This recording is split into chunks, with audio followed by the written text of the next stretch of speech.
hppodcraft.com.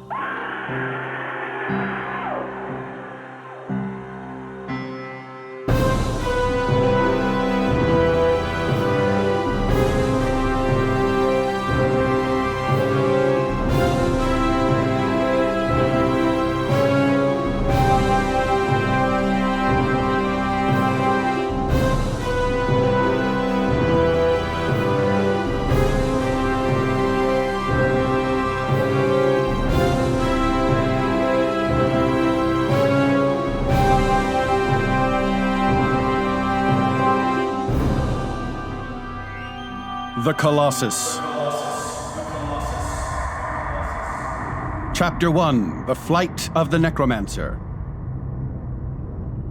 Southern France, 1281. In the medieval city of Ylourgne, a great cathedral gleams in the boiling dusk. From a neighboring hill, a tall, twisted mansion's shadow stretches unnaturally over the building. We descend into the overgrown gardens behind the evil manor house, where Mr. and Mrs. Daring, thieves, lurk through the ornate shrubbery. Shh! Don't shush me! Bats screech out of the manor belfry, flapping into the sky. I thought you said there was no one here. No, I said I heard that the necromancer Nether and his 10 devil-given pupils had departed suddenly and secretly, perhaps leaving behind furniture of satanic luxury and strangeness. I didn't say anything about bats. Shh! Let's have a peek inside. Don't shush me. The two thieves tiptoe toward a broken stained glass window. From inside, we see them peering through the glass. Their eyes go wide. They burst into the crowded city tavern. It's empty! We cut to the tavern a few rounds later. Locals surround the two as they hold court from a table, an ornate wooden chandelier dangling above the room. No furniture, no books, not even a spoon of satanic strangeness. All gone! Doubtless to the same fiery born as Nether and his 10 devil-given pupils. An angry dad with bright red hair speaks up from the bar. Hey, one of them devil-given pupils is my son, and I'm not the only one who have lost a good boy to the unholy tutelage of Nether. He may have gone astray, but the Lord tells us to forgive. Looks at bartender. People, debts, all sorts of things. The bartender frowns. A naysayer chimes in. Do you really trust these two known thieves? It is patently impossible that Nether and his 10 apprentices, with several cartloads of household belongings, could have passed the ever-guarded city gates in any legitimate manner without the knowledge of the custodians. A custodian pounds the bar next to him, drunk. And I saw nothing. A cleric stands up from a table. You who saw nothing are lucky. The thieves are correct. The house is empty. And I personally witnessed the flight of the necromancer. We flash back to blue moonlit skies over Nether's mansion. A legion of bat-winged assistants carried them away bodily. A flight of man-like shapes upon the blotted stars, together with others that were not men. Ebony, winged creatures ascend from the tower, clutching the human figures of Nether's pupils. The cleric stands on a street outside of the Ylourgne Cathedral, looking up in fear as the creatures caper over the rooftops, launching from the city walls toward an amorphous shape stretching from the stars to meet them. I heard the wailing cries of the hellbound crew as they passed, in an evil cloud over the roofs and city walls. The cleric crosses himself, then bends down to pick up the small dog he'd been walking, hustling away. Back at the tavern. This was about, 2 weeks ago. Pure fantasy! There are bats that fly from that belfry nightly. There is no magic in it. It's true. I saw them tonight. An apothecary emerges from the bathroom, followed by a peasant who wipes powder from his nose. Somebody might have already said this, but Nether and his pupils probably transported themselves from Ylourgne through their own diabolic arts to some unfrequented fastness where he can die in peace. Die? Nether? Why, he is fiend-begotten, like the fabled Merlin, his father being no less a personage than Alastor, demon of revenge, and his mother a deformed and dwarfish sorceress. From the former, he takes his spitefulness, from the latter, his squat, puny physique. Stop your mouth, naysayer. Nay! Nether is powerful, but he has long been in feeble health. This he has kept hidden, but much is known to the apothecary. One of his pupils frequented my shop. procuring different healing powders, as well as the first 2 illustrated volumes of the Apothecary Mysteries. I should mention I am working on the 3rd. Oh, now I see. You were just feigning interest in my work while I measured out your powders. Get on with it! See? Witness my ability to create suspense. He wants to hear more.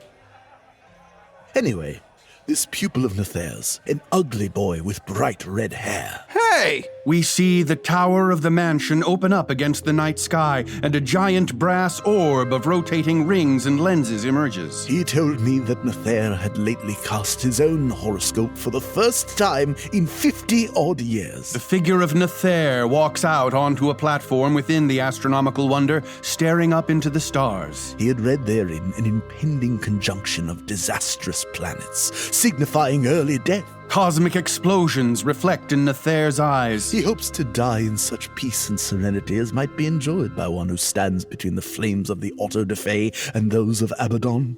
Back at the tavern, the apothecary does indeed command the attention of the room. For do not doubt, his departure has been prompted by fear of ecclesiastical thumbscrews and the stake. Nether has incurred the reprobation of the church countless times, and their inquisitory zeal is unmatched this year. They're really having a good one. Other than Nether, there are no sorcerers of any repute left unexecuted in all of Aveyron. Now wait just a minute. An elderly man, the enchanter, steps out from the shadows in beat-up old wizard robes. He said, of any repute, enchanter. Nether has retired from the public view somehow, yes.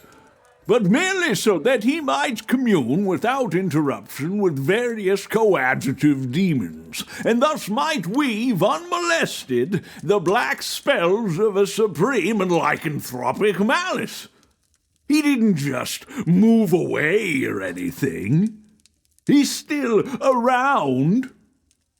And these spells will in due time be visited upon Ylourgne and perhaps upon the entire region of Aveyron, and will no doubt take the form of a fearsome pestilence or a wholesale involution, or a realm-wide incursion of succubi and incubi. Werewolves or sex demons? Here we go again. It's always one or the other. But you never see any werewolves or sex demons in town, do you? I drove the werewolves out of Ylourgne in my youth and dealt with the sex demons at great personal cost, boy. Don't underestimate my power. The naysayer stands. You know, I've listened to everybody spew nonsense night after night in here, but nothing is worse than boasting about your old haunted orgies, you drunk. The naysayer pulls a dagger from his belt. Let's start dealing in facts. If you're such a powerful wizard, enchanter, then stop this dagger! He makes to throw the blade when, crack, the chandelier animates and lunges down from the ceiling, grasping the naysayer like the talons of a claw, lifting him into the air.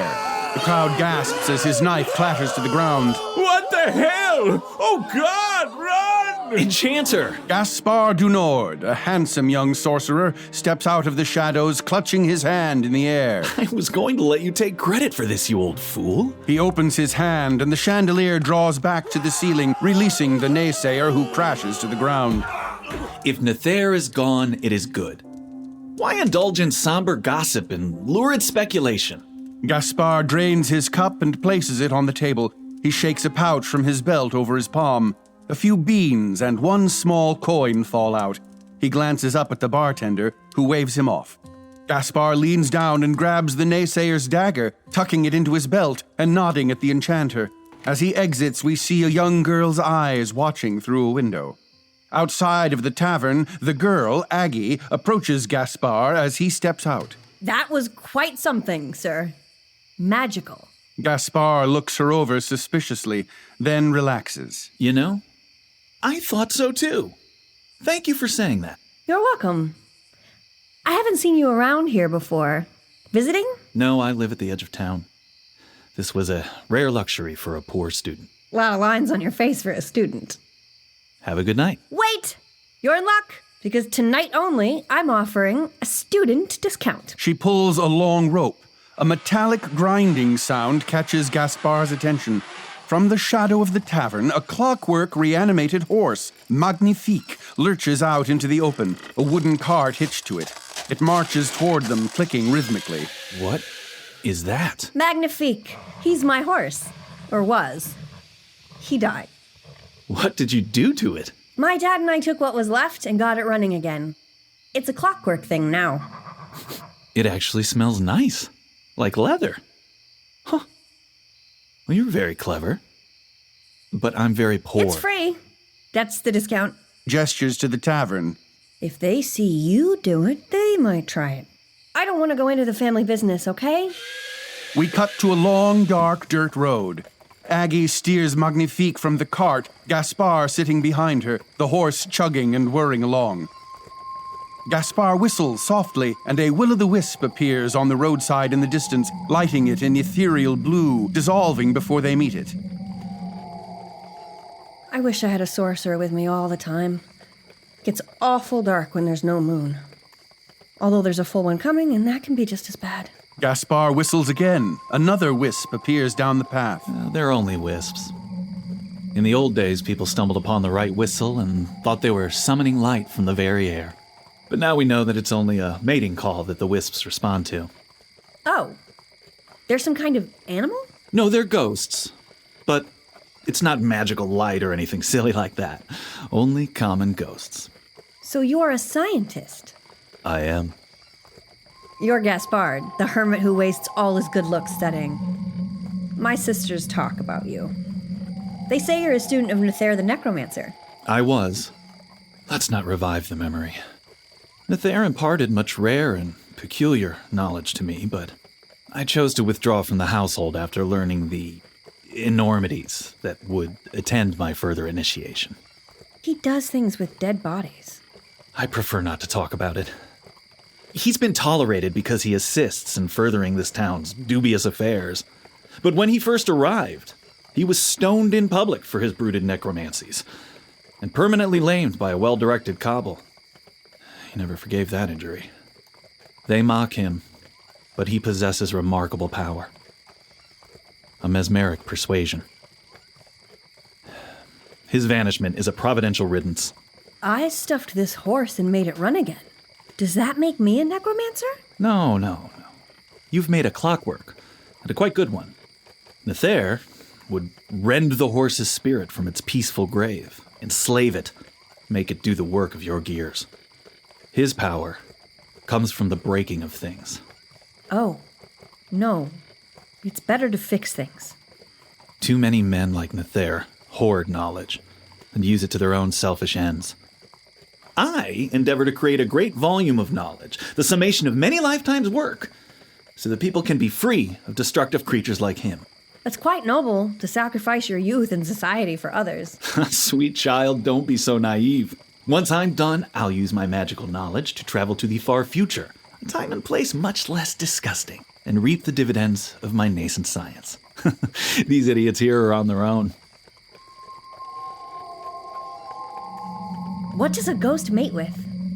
Cut to a small house built against a craggy tree. Gaspar waves to Aggie as she steers her horse away. Bye, Aggie. Remember that information I gave you? Bye! As she disappears into the night, he hears a footfall up the path, a clanking and stumbling. He turns and whistles. A wisp appears, illuminating a zombie knight, clad in armor but with a giant split in his shoulder, shambling across the road. The thing hisses at him from half a face. Gaspar draws his dagger, but it turns away and lurches off as the light fades.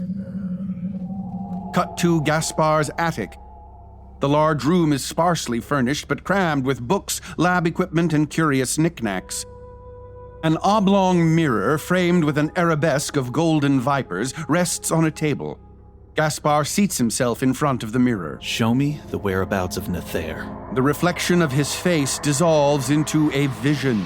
Wizards conjuring over a giant fuming cauldron. The shape of a shadowy demon grasping a man's writhing body. 2 huge stone vats, steaming, bubbling, about to tip over. A cloud passes across the mirror, and then a flash. Gaspar shields his eyes. The mirror dulls. Istarel. Istarel appears in the mirror, a beautiful young creator of magical artifacts. This clouding can mean only one thing. Nether knows himself watched, and has put forth a counterspell that renders my clairvoyant mirror useless. Were you watching me, Istarel? No. You called me. Well, but how did you know what I wanted? Nether has been clouding a lot of mirrors, Gaspard, but I'm not even sure who this is. Who is this? I have to go. Another flash, and the mirror goes dark.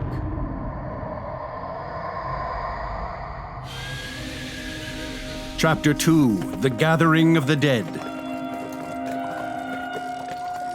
Gauzy gray sunlight hangs heavy on the gates of a Gothic graveyard outside the walls of Ylourgne. Aggie's horse chugs to a stop as Gaspard jumps from the cart, approaching the sexton. Thank you for coming, Monsieur Dunord. I'm not one to rouse a recluse unnecessarily, but after what you did at that tavern... You thought I might help you too. I'm curious, but I don't know if I can do anything. Could you pay my driver? The sexton approaches Aggie and hands her a few coins, nervously studying the clockwork horse. Is this how all sorcerers travel? Sure. Where are these graves? The sexton leads Gaspard to the middle of the cemetery, where 6 graves have been opened, the coffins aslant or protruding from the ground, shattered into fragments. Gaspard holds a cloth up to his nose, masking the stench. They were found early this morning by the gravediggers, 6 of them newly occupied by reputable citizens. The corpses have vanished utterly. Gaspard inspects the scene. Were there any eyewitnesses to their fate? None. We've dealt with grave robbers in the past, but they're after trinkets, not entire bodies. This seems highly... devil-ridden. Gaspard approaches one of the graves, leaning in but keeping a distance. In these devil-ridden times, only one explanation of this happening seems credible. Demons have entered the graves and taken bodily possession of the dead, compelling them to arise and go forth. And so forth? No, go forth. Walk around on their own.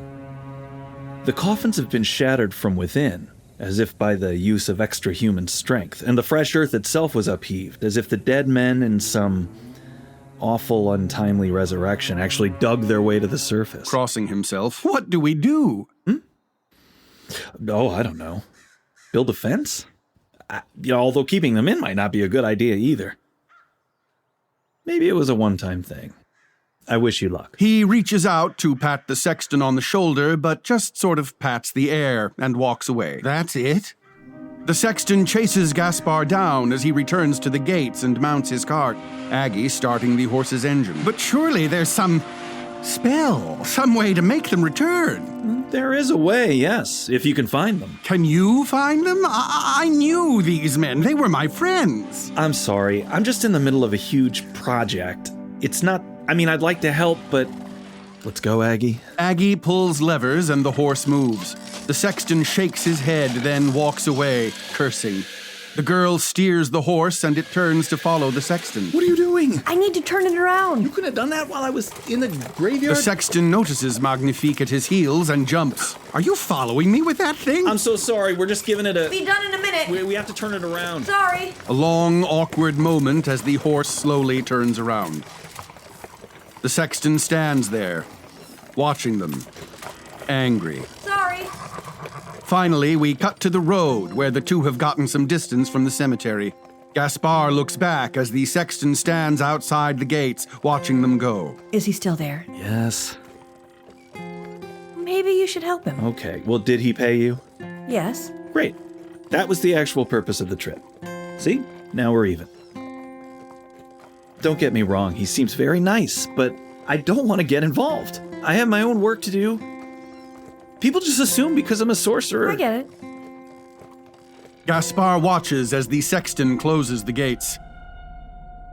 Later that night, in Gaspard's attic, we find him pleading with Istarel in the magic mirror. I don't want to get involved. Neither do I, which is why I'm only asking you to have a quick look around Everon, see if this is happening elsewhere. People just assume because I make magic mirrors that I'm watching everybody all the time. Most of my mirrors aren't even magic. This is my family business. We have mirrors all over Aviron. Your talents are legendary, trust me. When Nether gifted us with these mirrors, he warned us of your glamours, how you made your appearance beautiful in order to sell more inventions when we ask for assistance. It's because of these obvious talents that I'm coming to you now. Nether told you that? Nether told us that a sorceress of your specialties could create an appearance tailored to our specific desires, which you clearly have, but that it was only masking a grotesque, monstrous appearance underneath. His words. That's not my feeling about it. I'm not the type of person who values appearances. I enjoy talking to you, and I would even if I had to look at you, at how you really are. I'll see what I can come up with. We cut to an interior room of the crystal tower in which Istarel works. She watches Gaspar's image fade out in her tall, oval mirror. Reveal, Istarel looks exactly as she did to Gaspar. Another reveal. Behind her is a huge bank of magic mirrors, displaying a supervillain level of surveillance on the towns, villages, and hamlets of Aviron, both large-scale and intimate. Okay, let's see what we can see. She turns to gaze into the smoky glass, and we dissolve to a magic mirror montage. In a moon-soaked churchyard, zombie arms and legs spring from freshly dug graves. It is much worse than you feared, Gaspard. In the 2 weeks since you said those nice things to me, an occult summons has been laid upon the dead throughout Aviron. Various zombies climb out of the ground and burst from mausoleums, running off into the countryside. Nightly, the cemeteries have given up a ghastly quota of their tenants. From brazen, bolted tombs, from shallow, unconsecrated trenches, from the marble-lidded vaults of churches and cathedrals, the weird exodus goes on without cessation. At a funeral, a group of mourners gather around a decorated wooden framework supporting the coffin of a distinguished man. Worse than this, there are newly ceramented corpses leaping from their biers and running with great bounds of automatic frenzy into the night, never to be seen again by those who lament them. The deceased blasts out of his coffin to the horror of his mourners, dusty and rotted, yet still distinguished. The undead thing growls and scampers away. We cut to a modest hut where the enchanter sits on his patio, ladling a drink from a cauldron. In every case, the missing bodies have been those of young, stalwart men who died through violence or accident, rather than wasting illness. A naked zombie jogs toward the patio. The enchanter sees him and holds up a second glass invitingly, but the naked man just runs by and ignores him, a giant gash in his back. The old and infirm, it seems, are safe from the animating demons. The enchanter looks down, sad. Across the countryside of Aviron, we see hundreds of zombie men running rampant through fields and towns, all headed one direction. The general direction of their flight is eastward. Several hundred of them. We fly around the heavy metal majesty that is the evil castle of Ylourgne in the eerie green light of the moon. Rumors have sprung up that their destination is the ruinous castle of Ylourgne, beyond the werewolf-haunted forest, in the outlying hills. A great, craggy pile, built by a line of evil and marauding barons now extinct. A place that even the goat herds prefer to shun. Back in Gaspar's attic, the young wizard paces in front of his mirror. No one cares to dwell in the shadow of its cliff-founded walls. And the nearest abode of living men is a small Cistercian monastery more than a mile away on the opposite slope of the valley. Oh, so you've heard of it? My brother is one of the monks in that monastery, Bernard. I fear Nether may be building an army of the dead. But Bernard has the power of the church behind him. Perhaps he can deal with this. He is a man of great perception. We cut to a carrot patch in the terraced gardens below the monastery, sunny and pleasant. Bernard du Nord, a happy-go-lucky young monk, hoes weeds with Stéphane, his ambitious roommate. Bernard notices a carrot lying on the ground and grabs it. Stéphane! Yes, Bernard? This one looks like an icicle. They all look like icicles. Oh, right. I guess I'm always looking at it the other way. Look, don't tell me about any more special carrots, right? Unless there's an image of the Virgin Mother or the Lord himself on it. That's the kind of thing we need to get the abbot's attention. Maybe the icicle's made of holy water. No, just put it down, Bernard. Bernard stares at the carrot. Now you want to eat it, don't you?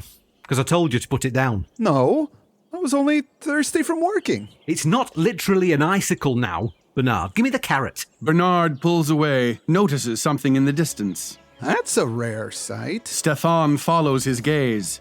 Pale, well-dressed men are striding toward them at great haste across a wide clearing bordered by haunted woods. Huh. They seem to be in a hurry. Dressed nicely, too.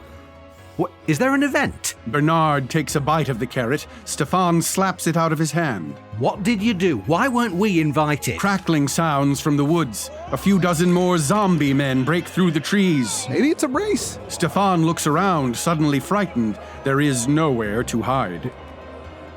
We should run. Really? Yeah. Go. Excited, Bernard takes off running. Stefan follows.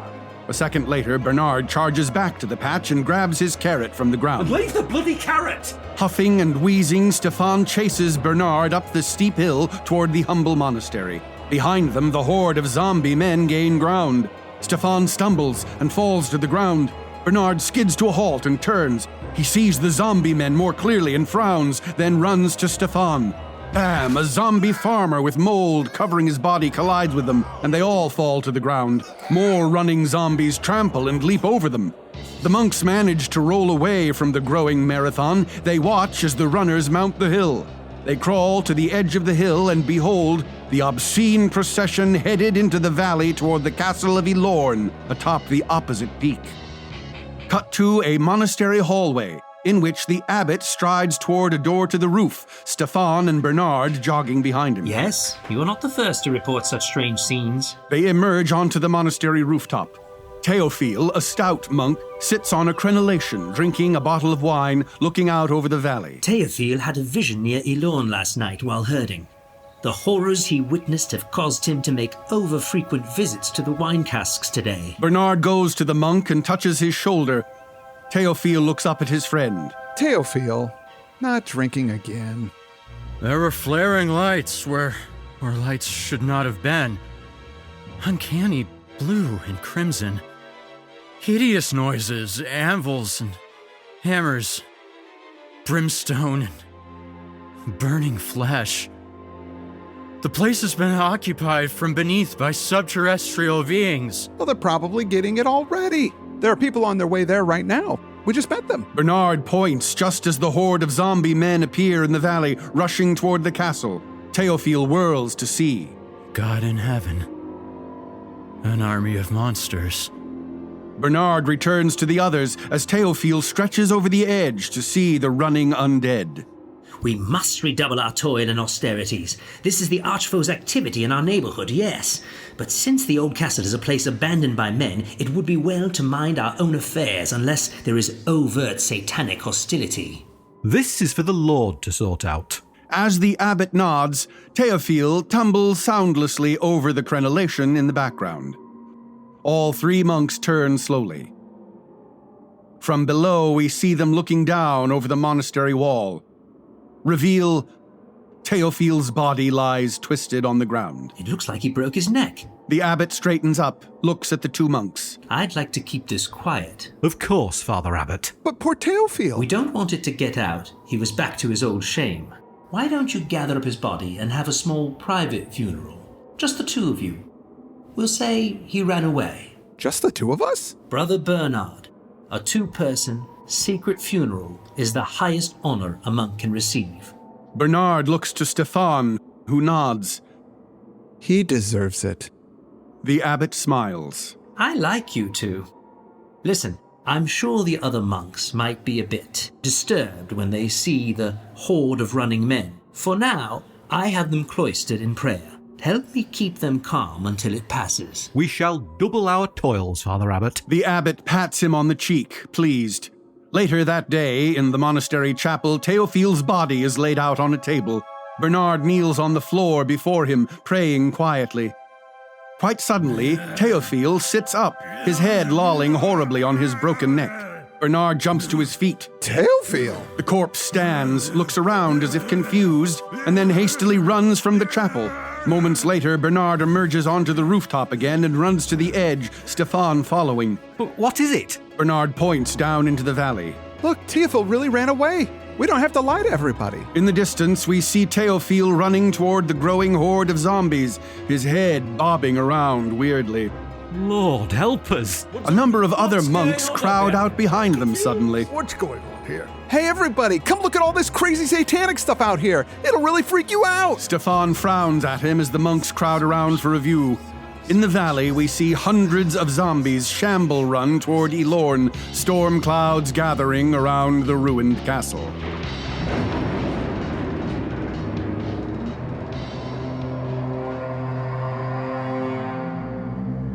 Chapter 3: The Testimony of the Monks.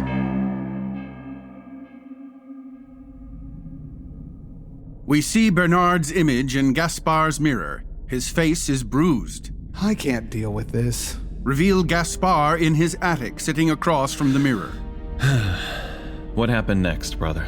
We flash back to the monastery chapel where Bernard and Stefan sit in a pew, the abbot glowering down at them. Thanks to you, the men are now irked by these flagrant signs of evil and desire someone to visit the ruins with holy water and lifted crucifixes. We are but humble monks. Yes. All the more impressive that you've applied for permission to avenge the abduction of Teofil's body, as well as the taking of so many others from consecrated ground. Stefan glares at Bernard. We applied for that? I marvel at your hardihood, you lusty monks who propose to beard the arch-enemy in his lair.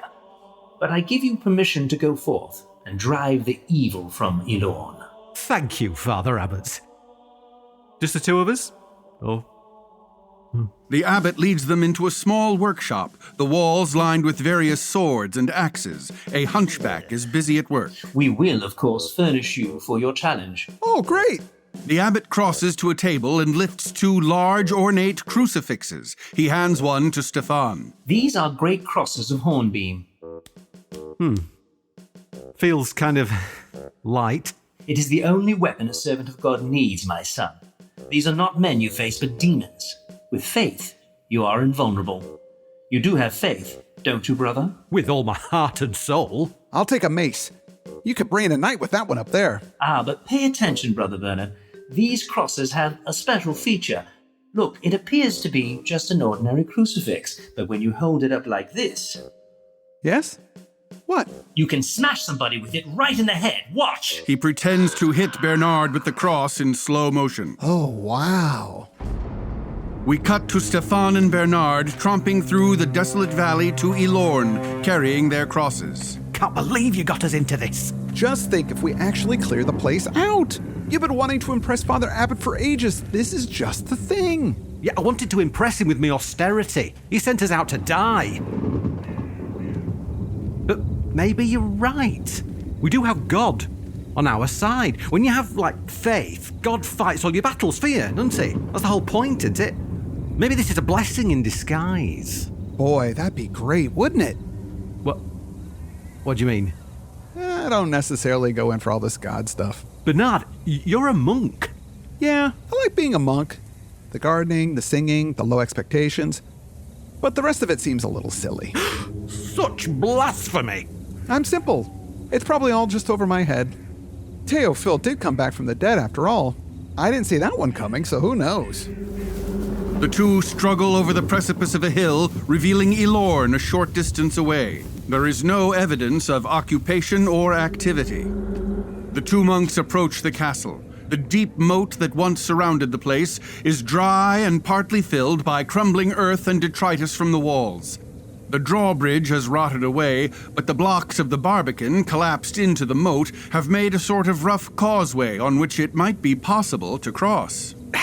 It's impossible to cross. But Bernard is already climbing on the stones. This way, don't touch the floor. It's an empty moat. Stefan looks down at the skeleton of a giant moat monster, the legendary Tarrasque. Thank God. He steps onto the stones and sways dangerously as they cross. They enter the deserted courtyard of Ylourgne. Nettles, grass, and sapling trees grow from the paving stones. The massive donjon, the chapel, and the great hall have preserved their main outlines after centuries of dilapidation, but the place is a ruin. Over there. He points to the left of the broad bailey, where a doorway yawns like the mouth of a dark cavern. A thin bluish vapor writhes in phantom coils from the great door, partially ajar. The men look at each other, then hold up their crosses. Right. Go ahead.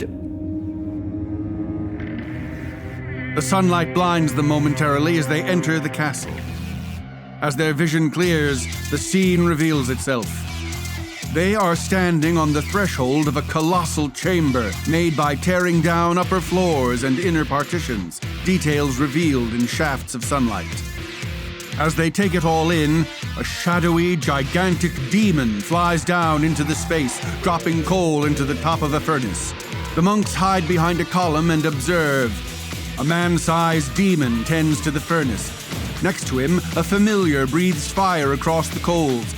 Everywhere there are immense pear-shaped vessels brewing and steaming.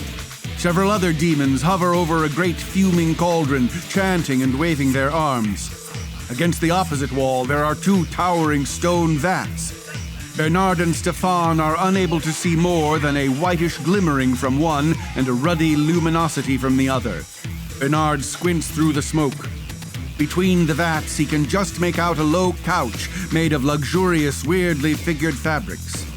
Sitting imperiously atop the couch is a small man in robes, very pale, surveying the work with cold, flaming eyes. Nathair. Stefan pats Bernard on the arm and points. Near them there is a pile of corpses, together with a heap of human bones that have been wrenched apart at the joints. Great lumps of flesh are piled like the carvings of butchers. A pupil with bright red hair, red, lifts a pile of bones and drops them into a cauldron, beneath which there glows a ruby-colored fire. Another pupil, squat with big ears, flings lumps of flesh into a hissing tub filled with some hueless liquid. As they work, two tiny demons are stripping the grave clothes from one of the cadavers, and one produces a long knife. Bernard recognizes the corpse, Théophile. Without hesitation, Bernard steps out of hiding with his cross. Everybody, stop what you're doing! This is the church! Nobody even notices over the din. A scurrying demon almost knocks him over as it blows across the vast room, speedily alighting the stone stairs along the walls of the immense vats and emptying a vessel of semi-liquescent matter over the high rims. Stefan rushes out and grabs Bernard by the shoulder. Okay, you did it. Now we need to give them time to respond. Let's go. We need to get Théophile. Across the room, Nathair's shining eyes alight on the monks. The sorcerer points a finger and shouts in a strange tongue with a shrill, imperatory tone. The pupils and demons all turn to look at the monks. The man-sized demon flaps down and lands in front of them. Listen, give us the body of our friend there, and we'll go, and you can take your time moving out. Right. This is your moment. He takes a deep breath and steps forward. In the name of our Lord Jesus Christ, and with all the power and grandeur of God's light, I command thee, demon, to return to hell! He plants his cross firmly on the ground before the demon. The demon tilts his head curiously, then slaps the cross away like a toy. Yeah, it's all bullshit. Made a huge mistake. Run! He turns, but the giant demon descends to block the exit.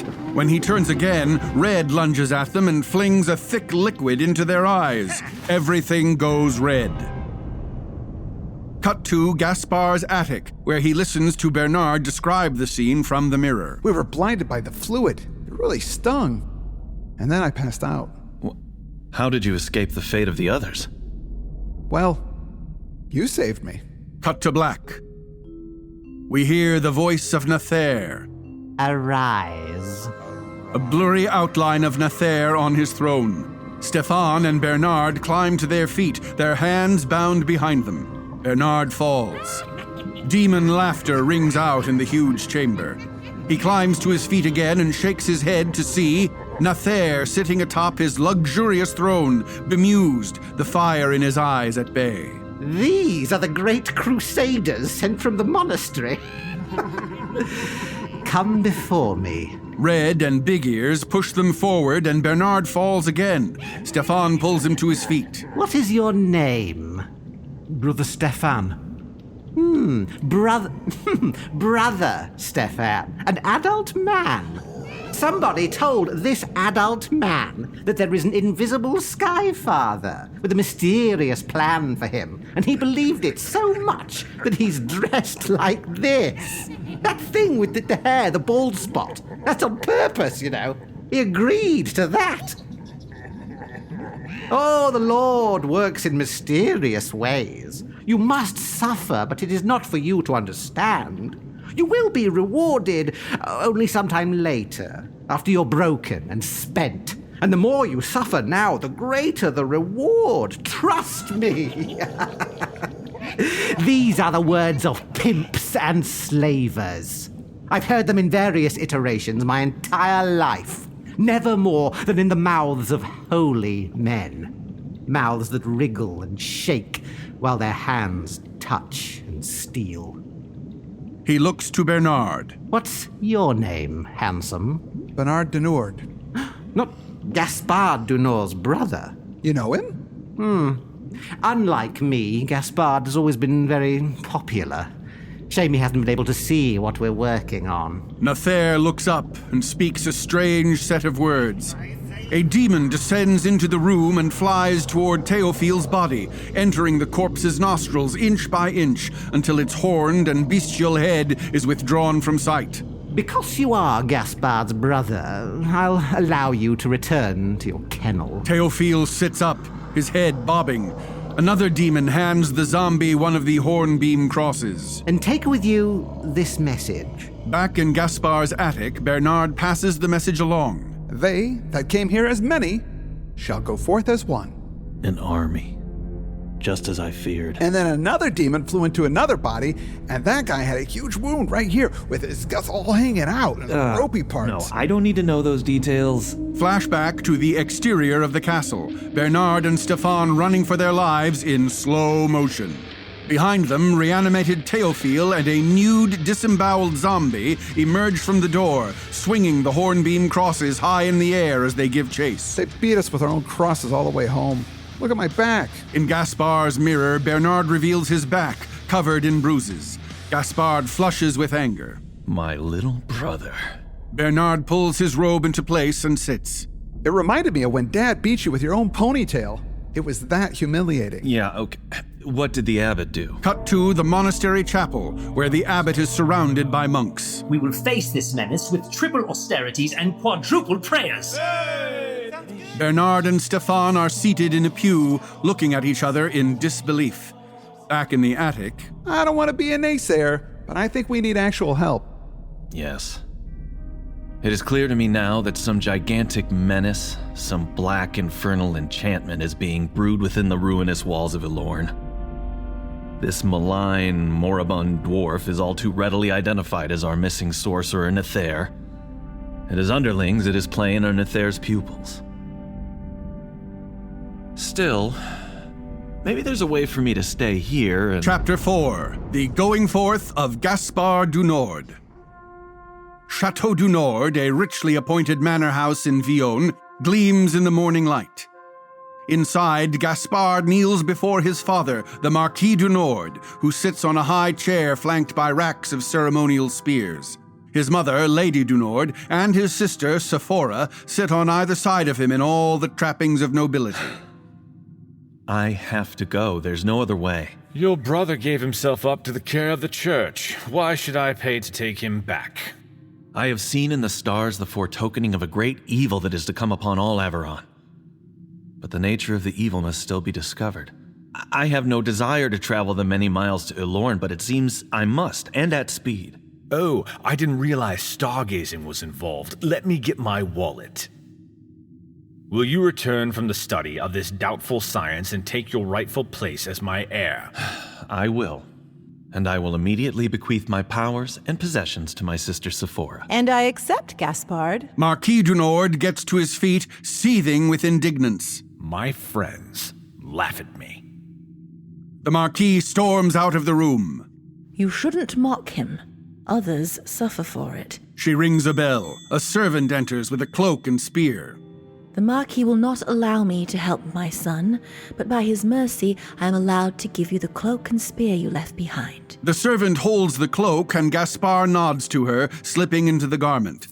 The sound of coins. He places his hand against the pocket. It is a pittance. Thank you, Mother. He takes his spear, nods to the servant, looks to Sephora. We'll be together in the future. He leaves. Not long after, Gaspar approaches the Ylourgne Tavern just as the enchanter is leaving. Oh, Gaspar! Fortune is with me. I'm looking for the girl with the horse, Aggie. Have you seen her? The girl? Oh, she's out of business. She was taken home by Grandpapa. Now, I wanted to thank you for your kindness. The enchanter produces a red gold ring with a purple gem. This is the Ring of Ylourgne. Gaspar takes it absently. Thanks. Did you say her grandpapa? No, Grandpapa, the pimp. Well, let me tell you about that ring now. Why did a pimp take her? Aggie has a family business. Sisters. Oh, boy, you're not too bright, are you? Well, that's why this ring is just the thing. It has come down from ancient Hyperborea. In the gem, an antique demon is held captive, and she will answer the interrogation of sorcerers. She'll answer any question truthfully now, and I hereby bequeath her to you. The ring glows in Gaspar's hand. Oh, great. Where is Aggie? The enchanter puts his hand over it. But I can answer that for you. No need to use the ring. Behind the outhouse, there's a long, straight path all the way to the creek. It's not too far. Nobody designed it, but a lot of men worked on it over the years, let me tell you. Not me, of course, because I went down with this succubi and incubi. As you know, I can't... Thank you very much, Enchanter. He pockets the ring and storms past the old man. Well, fine. A short time later, Gaspar emerges from a dusty path through sparse woods into a clearing along a narrow creek. A series of small huts line the bank of the creek, one wide cabin in front with a patio and small bar. Two goons stand at the bar. Grandpapa reclines on a patio chair. Hello there, sir. Welcome. I'm here for Aggie. Oh, then I'm here to serve Aggie. He whistles loudly. She's out messing around with that weird horse, as usual. Bring Aggie up. Dorothy steps out of a hut. And the horse. Oh, he wants magnifique, too. He pours himself a drink from a large jug. Dorothy nods and heads off down the creek. Believe it or not, it was actually the horse I bought. Quite an oddity, huh? A lot of good deals after that pestilence last summer. The town asked me to take Aggie in on the deal. Blacksmith's kids are so, not fit for a good home. So I did my civic duty. We hear Magnifique in the distance. Gaspar turns to see Aggie and Dorothy approaching along the creek. She's clean, though. No pestilence. Probably already know that. Prostitutes peer out on the scene from the various huts. You're that sorcerer from the tavern, right? That fancy hermit. Boys and I were just talking about you. We were wondering what exactly you can do. Magic-wise. You haven't been snapped up by the Inquisition, so is it just chandelier magic you do? Well, with the right preparation and materials, I can do all sorts of things. But you're right. On my own, I can only animate simple objects like the chandelier. I can push people away if they get too close, that's important. Generate heat. I could boil a small amount of liquid, for example. Grandpapa looks at the goons. A small amount. Oh my. So, just for the sake of our conversation then, do you think you could take Grandpapa in a fight? You? Yeah, sure. Certainly. All three of you. Aggie draws closer, worried. And how would that work? I wouldn't have to use magic. I spent my whole childhood training with this spear. I could disable you without having to touch you, which is the one thing I am afraid of in this conflict. But I have a long trip ahead of me, and a physical fight would be tiring, so a quick act of Chandelier magic. Just might deter the others and get me on my way faster. Hello, Aggie. Aggie steps up to him, the horse grinding to a stop. Hello. All of this is, of course, academic. I have money. Gaspar produces the pouch of coins from his inner pocket and tosses it on the patio. To Aggie, I need Magnifique for a journey. Whatever's in that pouch might be good enough for the horse and the cart.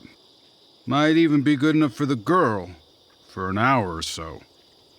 But she's mine. Gaspar ignores him, still looking at Aggie. Aggie, would you like to leave this place permanently? Yes? Do you have any family left?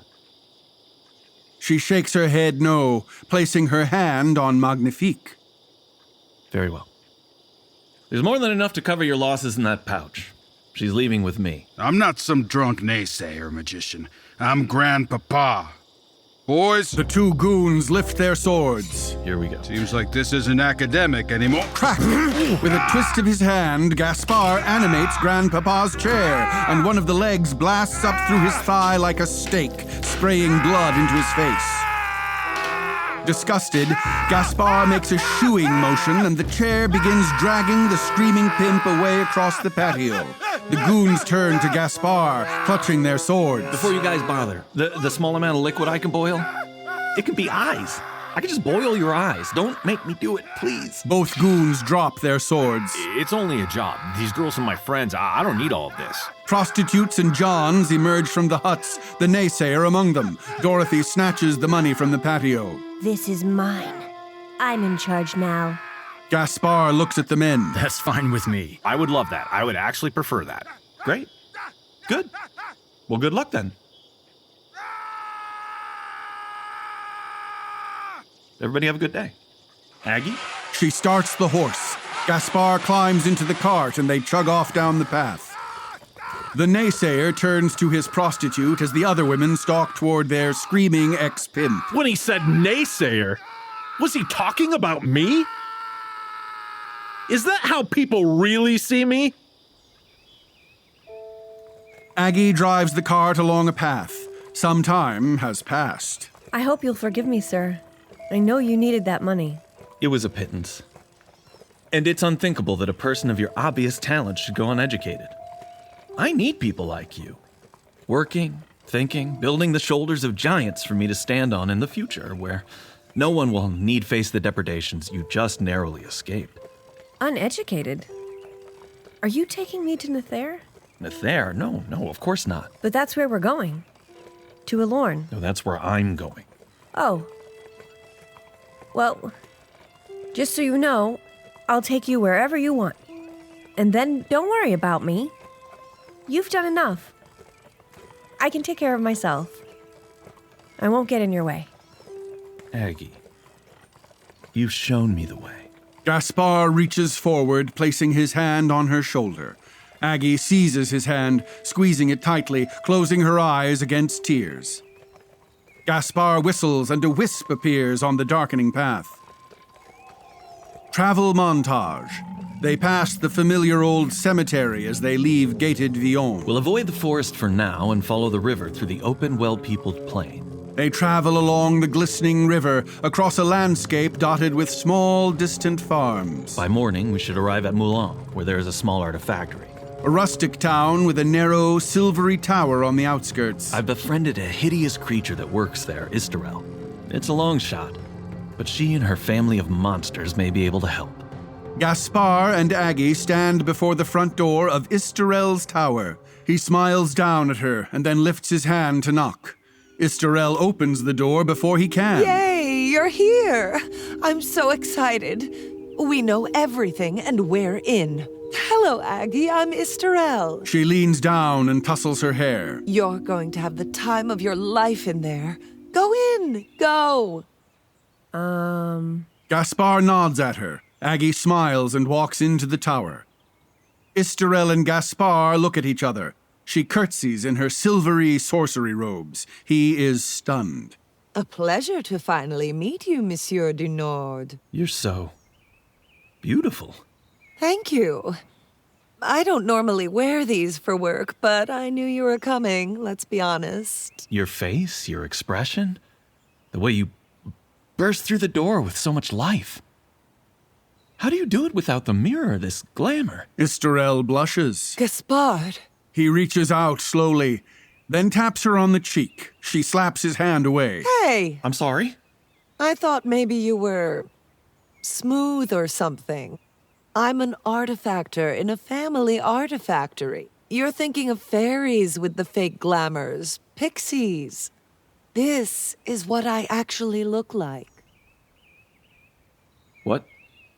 Istarel frowns at him, unsure if he's for real. She turns and goes inside, leaving the door open. I've made a huge mistake. Gaspard walks inside the tower, dazed by the immense warehouse-like room contained within. Along the walls are mirrors of all shapes and sizes, broadcasting the goings-on of Ylourgne. Several incredibly good-looking artifactors wander about in leather aprons, ignoring him, crafting mirrors and imbuing small items with magic. One artifactor adjusts several compact mirrors, all displaying different scenes. Another animates a stone gargoyle, and it flies off. At the end of a long table, an artifactor clutches a javelin. It glows green and coils up tightly in his hand like a whip. He places it on the table and grabs another javelin. Gaspard is amazed. An older man, Jehan, approaches. Gaspard du Nord, I'm so happy you've arrived. Jehan bows before him. I am Jehan, Istarel's father and owner of this artifactory. We pulled it here brick by enchanted brick from Zymes almost 20 years ago. If you do find out how Nathaire affected his swift departure, please let me know. Or you know what? Don't. Thank you for your hospitality. You're spying on everybody in Averon. Oh, no, this is just testing to improve our products. Gaspard sees a group of artifactors sitting around a large mirror, watching the image of the custodian picking his nose while on gate duty. Jehan steps in front of him. I must admit, however, we've kept a close eye on you. We saw what you did, and we agree to take Agatha in. I can't pay you. Hey, you've given us a gift. He gestures to the artifactors, all teens and young adults. My children are growing up. Some wish to leave. I won't refuse them. He leads Gaspard toward Aggie at a table with Istarel. We know you are journeying to investigate Nathaire's plans, but there is a complication. Istarel touches a mirror on the table, and a hologram-like image of Averon pops up in the air. For years, the werewolves have stayed at bay, hiding in small covens throughout the great forest. She waves her hand, and the map narrows in. You can follow the river to Ylourgne, but you must pass through the wildest and oldest portion of the immemorial wood. And preceding you have been hundreds of walking werewolf meals. It's become impassable. In the hologram, we see the horde of zombies passing through the dense forest. Blurry werewolves sweep through the crowd, ripping and tearing at the bodies. Their bloodlust has risen, as has their strength, and tonight is the gathering of the full moon. Where did you have a mirror in the forest? How did you get all of this? We had time to create a little dramatization. You were taking forever. That's why we now have to travel at speed. She taps the mirror and the image fades. I'm going with you. The gathering is the perfect time to smuggle you through. Jehan smiles at her, sad but proud of his daughter. I've grown up near these woods. I know their customs. I know their language. I've got a plan. As the day grows long, Gaspard and Istarel approach the edge of the woods. They stop and turn to each other, geared up in cloaks and werewolfy furs, Moulin in the distance behind them. Wolves travel from all of Ylourgne for the gathering. It's not rare to see a stranger. So we'll walk the river and keep to ourselves, blend in. Only a couple of werewolves in town for the big party. Gaspard puts his hand on his spear, now coiled like a whip on his belt near a few pouches and his dagger. Istarel checks the grappling hooks, compact mirrors, and short sword on her adventuring belt. If we don't make it out by night, and we likely won't, we can hide in the treetops while they transform. I'd like to avoid that, but we'll have to leave now. They nod to each other and cross the threshold.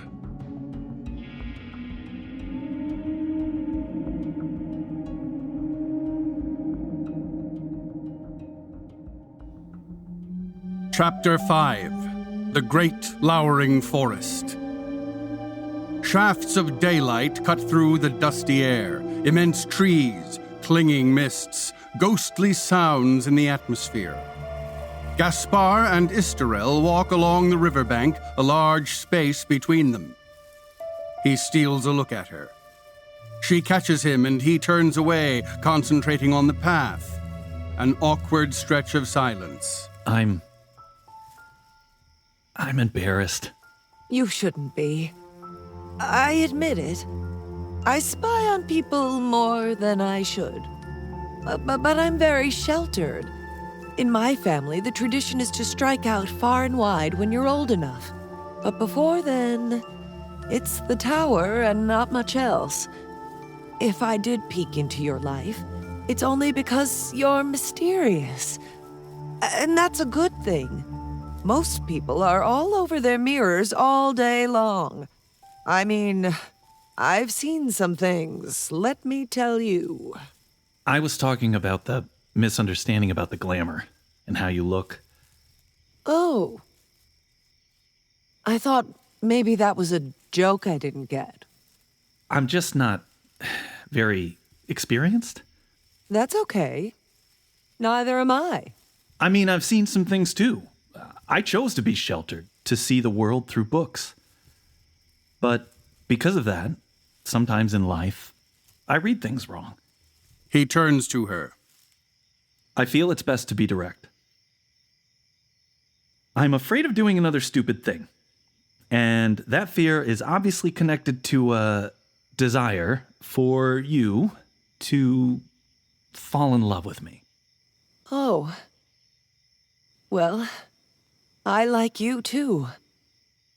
But I'm also just leaving home, so I worry about settling too fast for the first shiny thing. Yep. Hey, me too. I also fear attachment. Don't get me wrong. It's not like I don't know what else is out there. I'm inexperienced, but I've seen a lot. Most people are really disgusting. I feel the same way.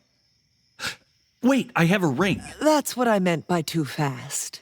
No, it's a ring that a friend gave me. Gaspar removes the ring of Abon from a pouch. There's a demon inside of it, and if you ask it a question, it has to answer truthfully. Oh, that makes much more sense. He places the ring on his finger and it glows. I await your question. Cosette, a tiny red demon, appears in the ruby like an evil Tinkerbell. How many can we ask? Wait. Let me out and you get 5. We have to be careful. Demons play tricks. I just want to ask one simple question. Demon, will Istarel and I fall in love? Really? If the answer is no, we can relax. The answer is yes, but only if you let me out. Oh, only if we let you out. Yep, that's her answer to everything. Let me try something I know the answer to, just to see if it works. Is Gaspard a virgin? Let me out and he won't be anymore. Gaspar puts the ring away, shocked. I'm not sure if that's an answering questions demon. Well, obviously he gave me the wrong ring. You are invasive. I thought we were being direct. Hello there! They turn to see Jacques Le Loup-Garou standing near.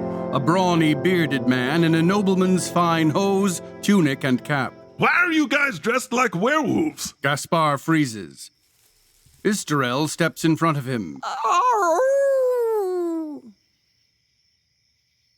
What are you doing? Are you howling at me? Gaspar leans in behind her. That's knowing the language? Wait a minute.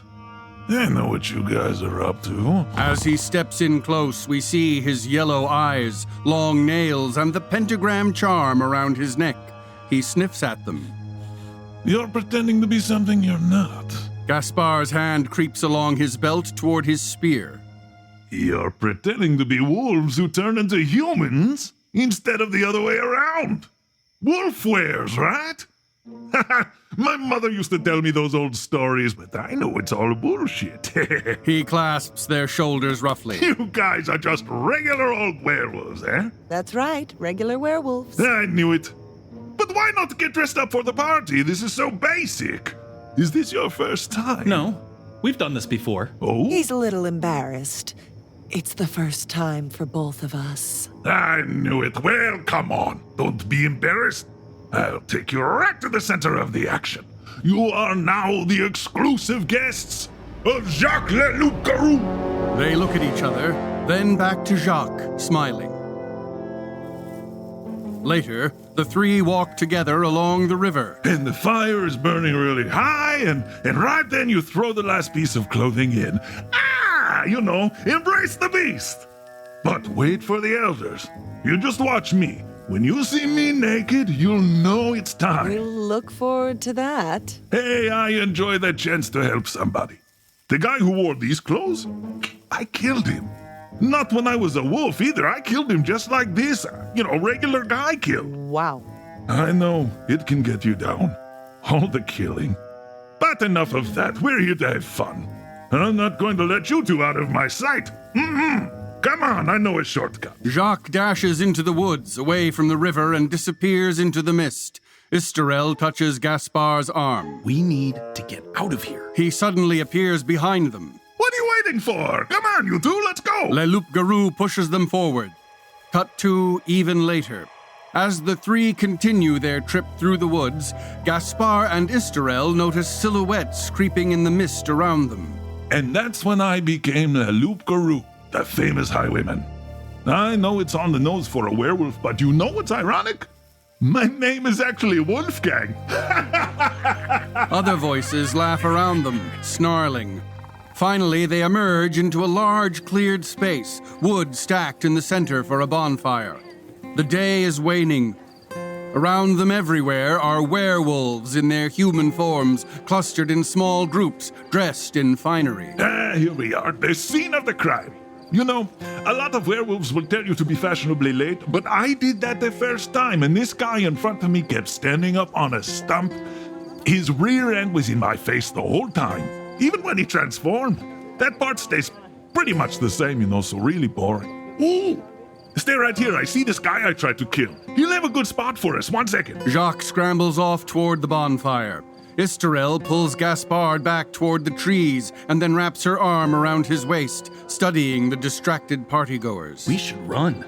She looks into his eyes, pulls a grappling hook from her belt, and points it in the air. It shimmers and blasts into the tree, hooking and zipping them up through the branches to the treetops. Crash!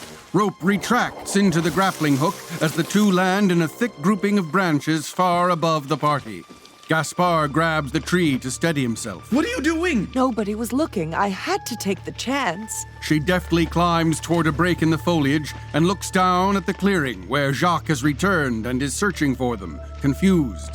She climbs back and starts securing their position. It's closer to the fun than I wanted, but we'll have to camp up here for the night. Help me. He swats at a cloud of gnats, almost peers down, then stops himself, nauseous. More time passes, and the site is now packed with werewolves in human form, mingling and dancing by torchlight while musicians play.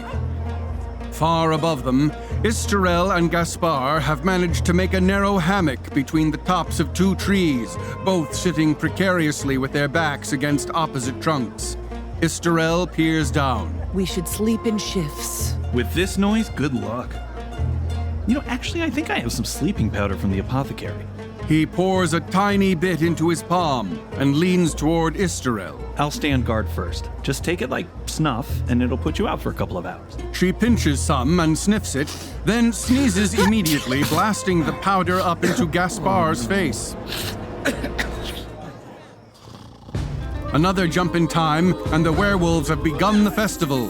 They lock arms in 3 concentric circles around the fire and sing. Burn a human life in the fire. The circles contract and expand as the wolves move in, throwing clothes on the fire and dancing back into place. Burn a human soul in the fire. Up in the treetops, Gaspard and Istarel are both fast asleep. Gaspard fidgets and rolls over, tipping the hammock. In the clearing, the werewolves rotate around the circle. The world is darkness! Crash, crash, thump! Gaspard plummets from the trees and hits the ground hard in front of the fire. Everybody stops dancing. He climbs to his feet, groggy. Crash, crash, thump! Istarel hits the ground behind him. Uh-oh. Jacques steps out from the inner circle. Hey, what are you two doing? I was looking for you. Werewolves can't climb trees. These are the craziest werewolves I've ever met. Come on, squeeze in with me. He lunges forward and pulls the vaguely conscious Istarel to her feet, then wraps an arm around Gaspard. Before they know it, they are in the circle with Jacques, which begins moving again with the music. Burn a human life in the fire. They throw clothing in the fire. Gaspard and Istarel look at each other, then throw their jackets in. Burn a human soul in the fire. More clothes are thrown into the blaze. The full moon breaks out of the cloud cover, shining bright in the night sky. The world is darkness. Let yourself go. The werewolves begin spinning in circles, dancing frantically, twirling with Gaspard and Istarel. They look at each other and laugh despite themselves. This is pretty fun. They mimic the dance, clapping and jumping along with the group. Jacques jumps in front of them, naked as promised. It's time! Sklitch! Long nails shoot from his hand, wild yowling and grunting as the werewolves dance and change shape. Muzzles elongate, eyes glow yellow, howls ring out. Istarel and Gaspard continue the dance, mimicking transformations, howling and twitching absurdly, slowly edging out of the circle. Nobody seems to notice as they dance to the outskirts of the party, then turn and dash away into the forest. Nobody except Jacques, mid-transformation, who snarls with suspicion. Moments later, our heroes plunge through the overgrown woods in the remnants of their fur costumes, branches tearing at their flesh. Where are we going? This way. We need to hide. Istarel stopped short before slamming into Jacques, suddenly in front of her, still in a Wolfman-esque transitional state. Where are you going? They back away. 3 more werewolves emerge from the woods behind Jacques, fully transformed into canine-headed monsters. We're just self-conscious. We wanted to change in private. You're humans. Gaspard steps in front of Istarel and holds his hand up. Wait! If you come any closer, I'll be forced to hurt one of you. Jacques laughs and steps forward. Gaspard waves his hand. The werewolf shrieks as his eyeball bubbles and pop. He yelps in pain and covers his face. Gaspard turns away. That should put an end to things. Jacques drops his hands, blood oozing from the eye socket, lifts his head, and howls angrily. Maybe not. Scores of howls respond in the distance. Istarel dodges out of the way. Gaspard pulls the coiled spear from his belt and it glows, snapping straight with a satisfying clang. He twirls it over his head expertly. Stay where you are! 2 more werewolves pounce on Gaspard from the woods, tackling him to the ground. Jacques leaps forward and joins the pile. Istarel desperately searches her belt. No! The werewolves blast out into the air as Gaspard pushes them all away with an explosion of magical force. The other 3 werewolves attack. He spins the spear and swipes the legs out from under one of them, then rolls on the ground to avoid the other 2. He thrusts at them aggressively with the spear, parrying their clawed swings and keeping them at bay. But Jacques and the other 2 wolves join them to make 5, and the upended werewolf is getting to his feet behind him. He is surrounded. A compact mirror suddenly slides into the middle of the fracas. Blue light shoots out of it, and a gigantic 20-foot bear appears with an axe, roaring savagely at the wolves, its eyes smoking and gleaming. Yelping in fear, the monsters turn and scatter into the woods. Gaspard sees Istarel scoop up the compact as the image of the bear dissolves, and they run. The 2 crash through the brush randomly, panting. We intercut with glimpses of the growing horde of werewolves chasing them through the trees. In a small clearing, the heroes dash through a pond, and Gaspard trips, splashing into the water. Istarel runs back to help him. She looks up to see dozens of yellow eyes emerging from the trees, the woods churning with werewolves. She She pulls a grappling hook from her belt and Gaspard clutches her. She aims it at the trees and they zip up just as dozens of werewolves emerge into the clearing.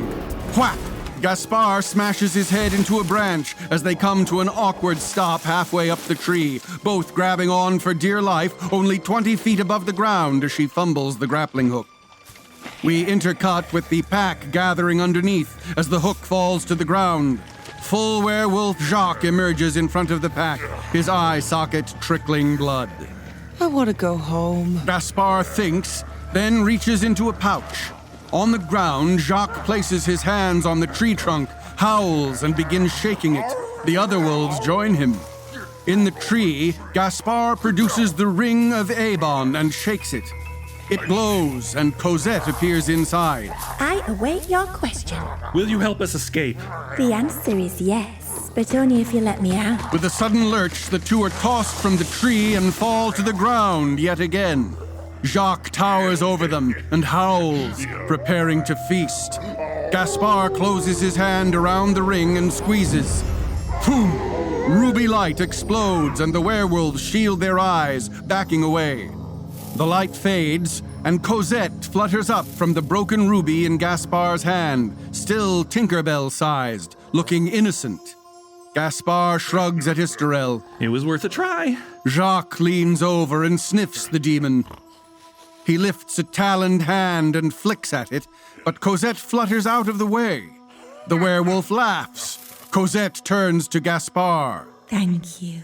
You've given me my freedom, and now I give you yours. She bows, then begins flying in a circle, faster and faster, until she becomes a whirling ruby saw blade.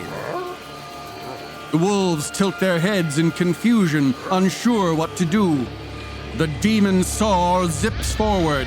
Buzz, buzz, buzz. Werewolves yelp as Cosette cuts through the group, severed limbs flying up into the moonlight. The wolves flee as the demon wreaks havoc, Gaspard and Istarel running in the opposite direction. The two crash through the edge of the forest into a wide grassland, the monastery and the valley to Ylourgne in the distance. They sprint wildly, looking back at the woods. They slow down as they see that nobody is following. Half naked, covered in sweat, they fall to the ground. Panting, they begin to laugh, rolling onto their backs. Gaspard reaches for her hand. She takes it. They lock eyes, then roll into each other and kiss. Werewolves howl, and we see Cosette shoot up from the treetops against the full moon in a shower of ruby sparks. Fade to black.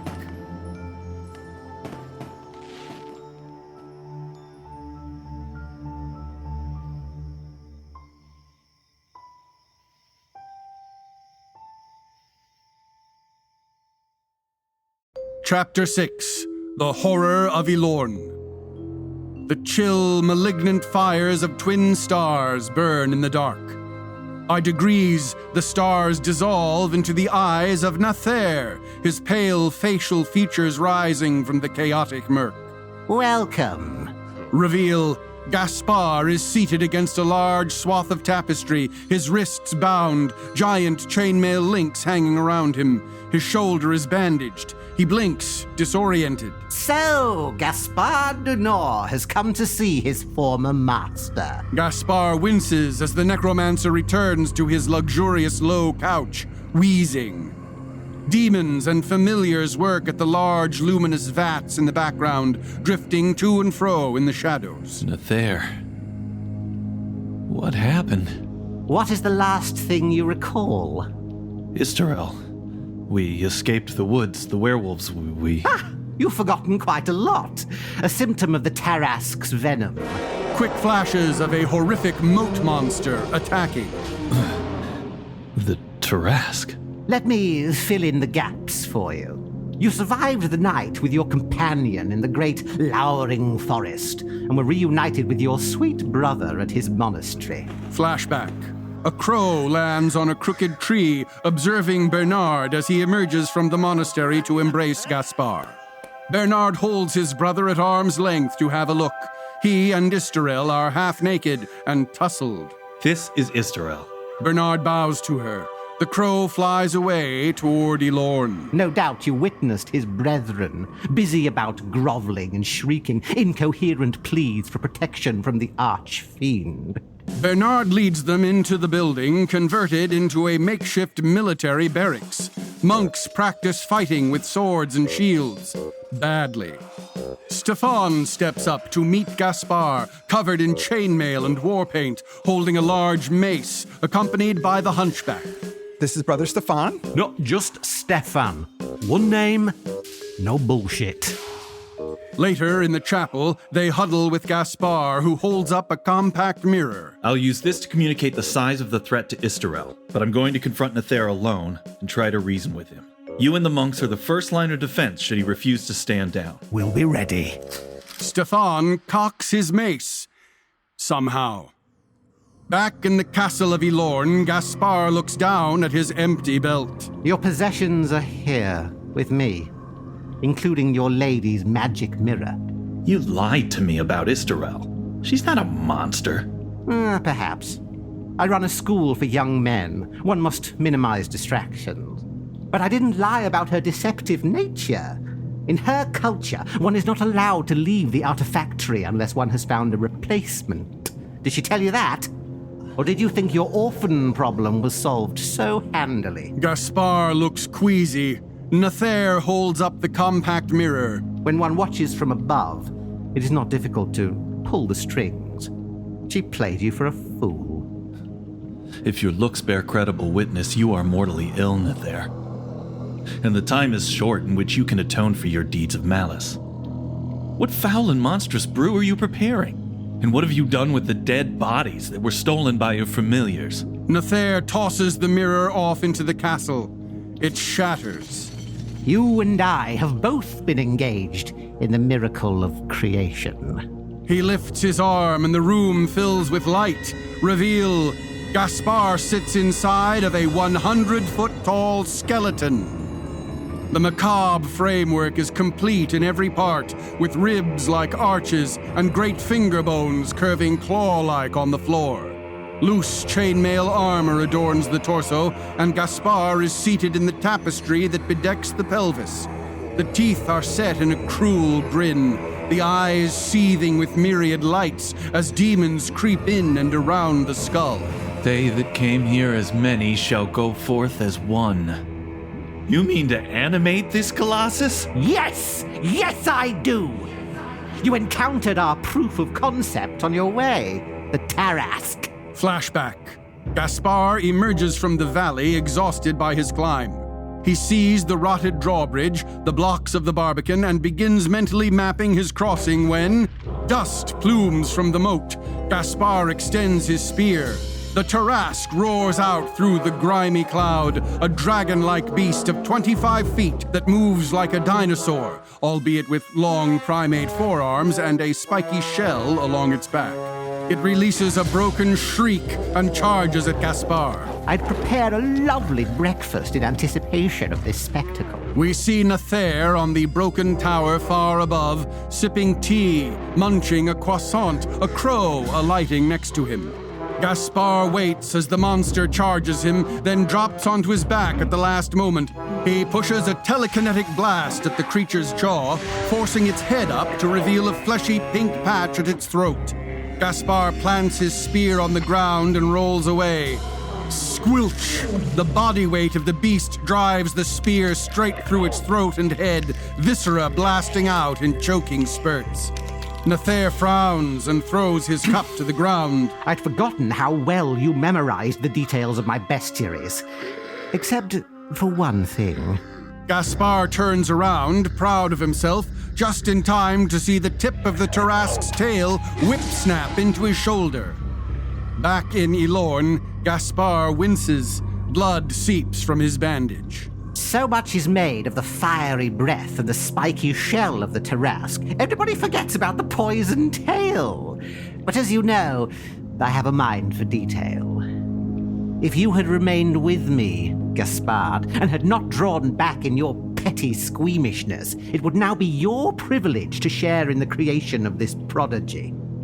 From the fresh bodies of the dead, which otherwise would have rotted away in charnel foulness, My pupils and familiars are making for me the flesh for this skeleton. I must die soon, it is true, for my doom is written in the stars. But in death I live again, and shall go forth endowed with mighty thews. This is madness. It is no madness, but a veritable thing.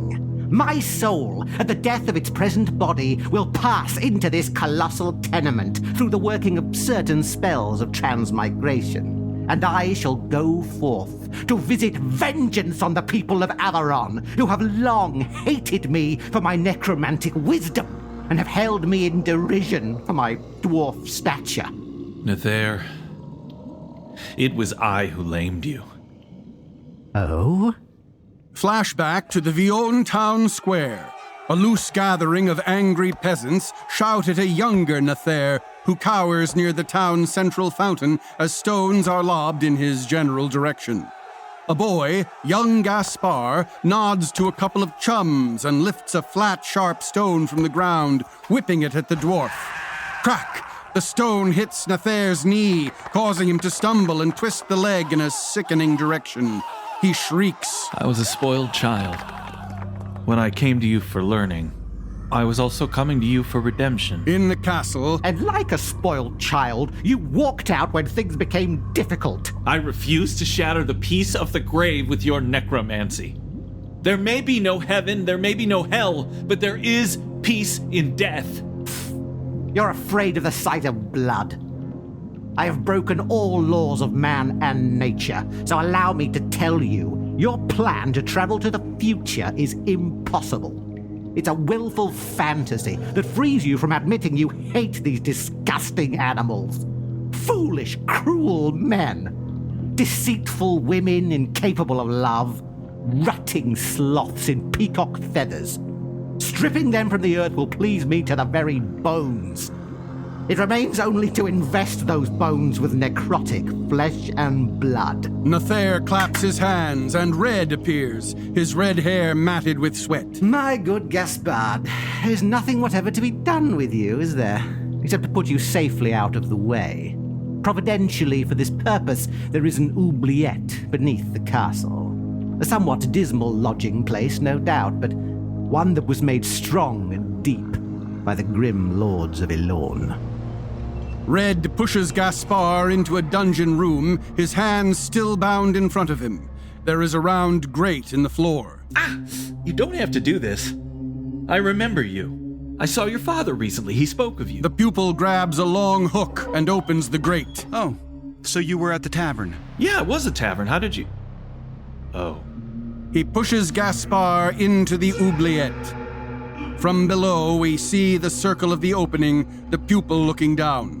Somebody'll be along to feed you. Maybe. The grate closes. Gaspar surveys his narrow prison, 12 feet high, 15 feet in diameter, roughly circular. Snakes slither in the slimy, mephitic pool at his feet. He stumbles back over a moldy human skeleton. The torchlight above fades to black. In the castle, construction of the Colossus nears completion. Bat-like creatures flit between stone vats and the giant skeleton, clothing the feet and legs with a glowing reddish plasmatic clay. Nether, propped up by pillows, has gathered his 10 pupils around his throne. They are clad in satanic scarlet robes. The flesh, well prepared, finds its new home. As will I, very soon. You, students of the Scholarmance, will complete the final litany for this transmigration.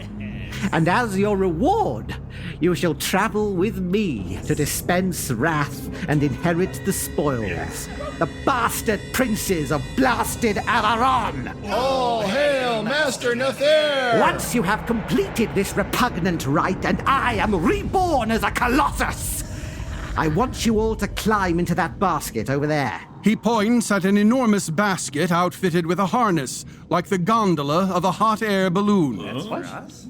That's what's that story? How do we all fit in there? I thought we'd be riding the Tarrasque or in his hands or something. I shall place you upon my back, and you can throw rocks at people or whatever pleases you. It'll be great. You'll love it. They seem displeased, but Red steps forward. It will be our pleasure to ride on your back, Master Nathair. Oh, not you, Red. What are you up to?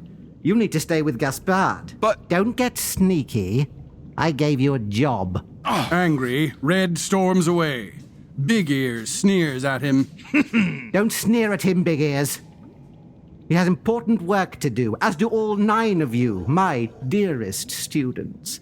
I wish you farewell, Big Ears, as you attend the passing of this body. Farewell, Narrowhead, Gaptooth, and Limpy. Farewell, Unibrow, and smaller version of Unibrow. Greasy Nose, Chin Divot. Keep our secrets. And you, Phil.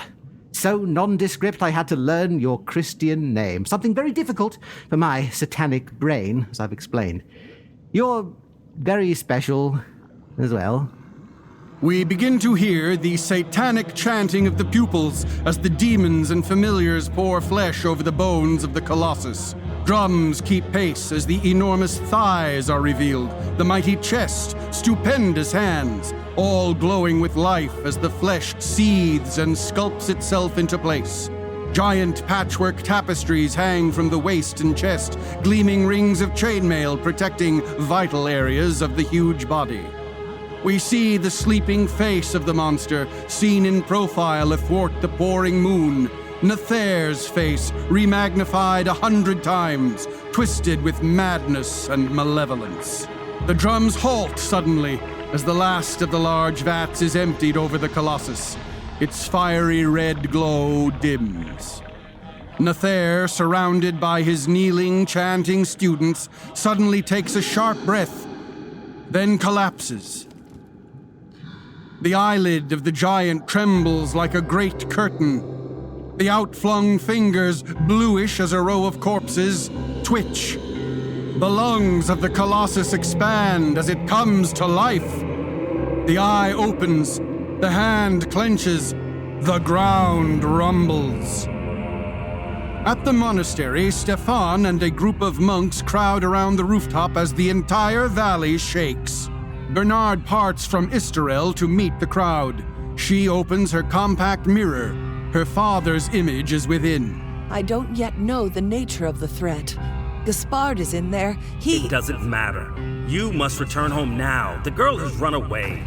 The monastery shakes and a monk tumbles over the side, caught by Stefan and pulled back to safety. I'm not sure there will be a home to return to, Father. Istarel points the mirror at the dreaded Castle Ylourgne. Abruptly, the walls of the castle explode outward, giant blocks of stone flung across the wasteland. The Colossus stands, waist-high above the ruins, flames mushrooming from combusting furnaces around his legs. Stefan turns to Bernard. You said it was an army! That was bullshit too! Bernard shrugs. Stefan throws down his mace and storms away across the roof as the Colossus turns toward the monastery, shaking out its long, wavy hair against the sun.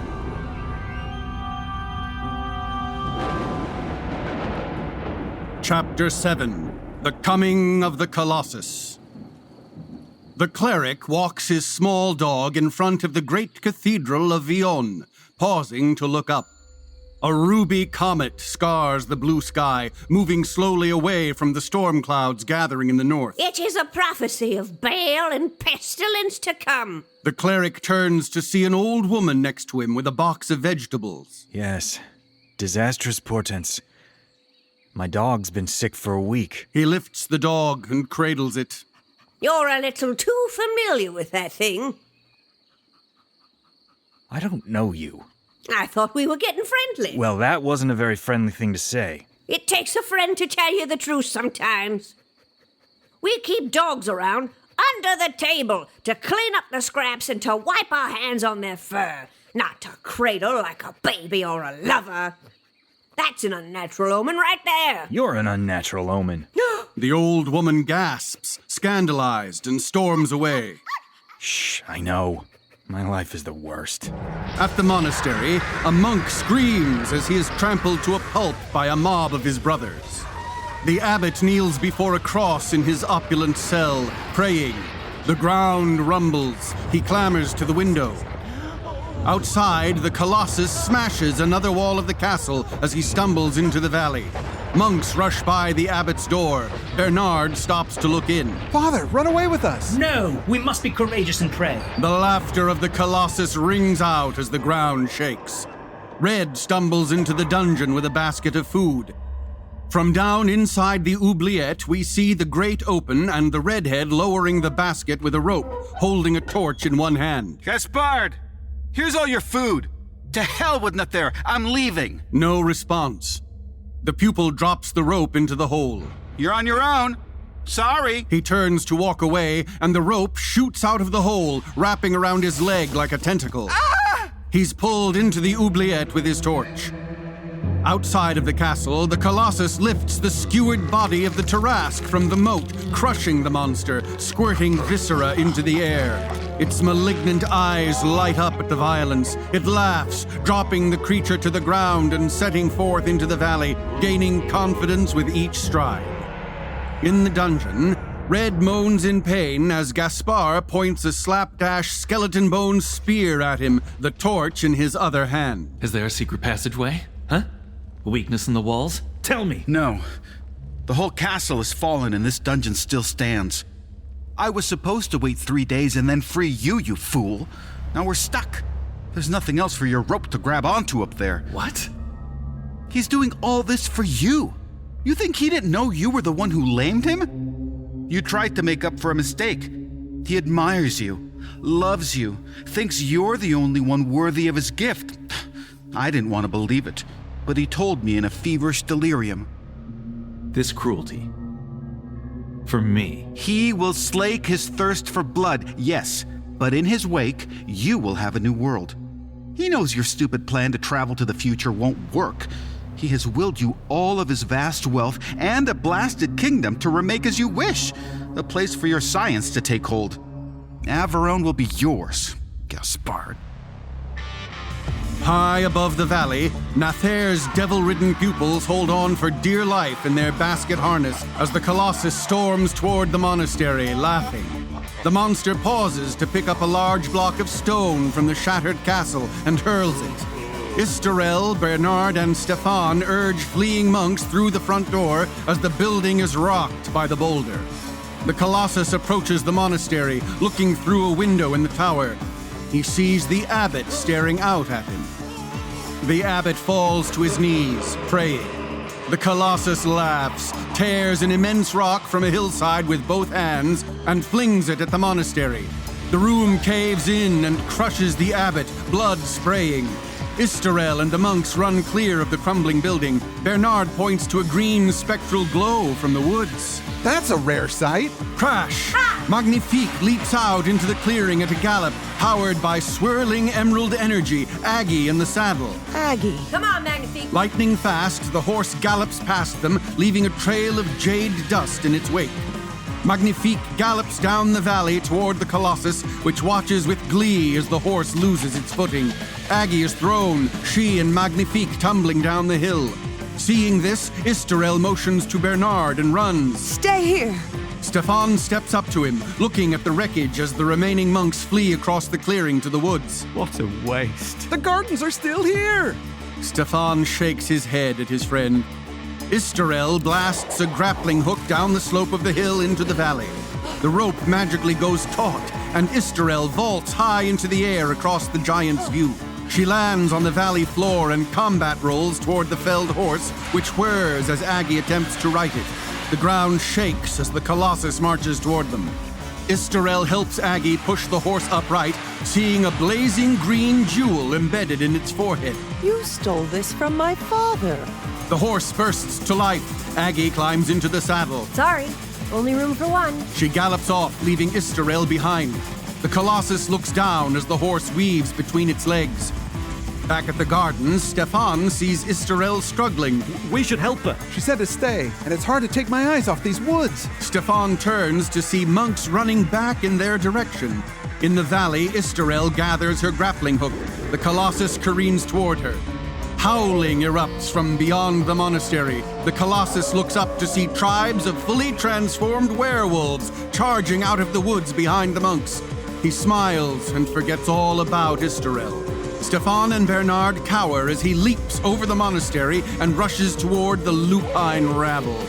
The werewolves howl to each other, pointing at the giant.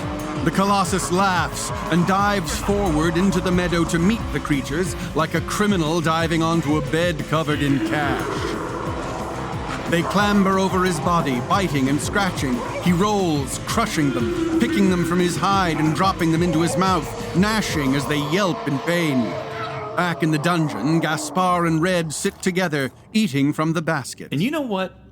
I was so focused on how my one childish cruelty led to Nether building a giant monster, when one small kindness to the enchanter led to me being saved from werewolves by a demon. That is so true. Why am I spending so much time focused on the mistakes I made and not the things I did right? Same with me. I was ready to give up because I made a bad decision. But look at you. You don't need necromancy. I believe it. Although, I was actually going to ask you, did Nether ever teach you how to use the spirit of a murdered man to levitate? Like levitate out of a hole? Did he ever show you how to do that? No. Gaspard goes back to eating. Gaspard! Gaspard! Who's that? That's another small kindness rewarded. You're lucky. Gaspard! Gaspard whistles softly. You mean we're lucky, right? In the ruins of Ylourgne, a wisp flies past Aggie as she searches through the rubble. She chases after it. It zips down a stairwell. At the monastery, Stefan and Bernard help Istarel to solid ground as she climbs out of the valley. In the meadow, the Colossus climbs to its feet again, dusting the werewolves from its arms and charging into the woods. Smack! Ow! Gaspar falls back, rescued from the dungeon and then slapped in the face by Aggie. I'm sorry. I've set you free. Now we're even.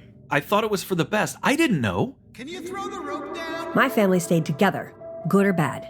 That was for the best. I'm still in here. I won't leave you again. Because you need transportation? Because you are family. Okay? I've learned a lot too. Help! Cut to the towering shoulders of the Colossus. Unibrow falls over the side of the rollicking basket on the giant's back, screaming as he plummets into the treetops. The Colossus does not notice as it lumbers through the woods. Big Ears grabs smaller version of Unibrow by the shoulders as the other pupils mosh around in the basket. Did you throw him over? Did you?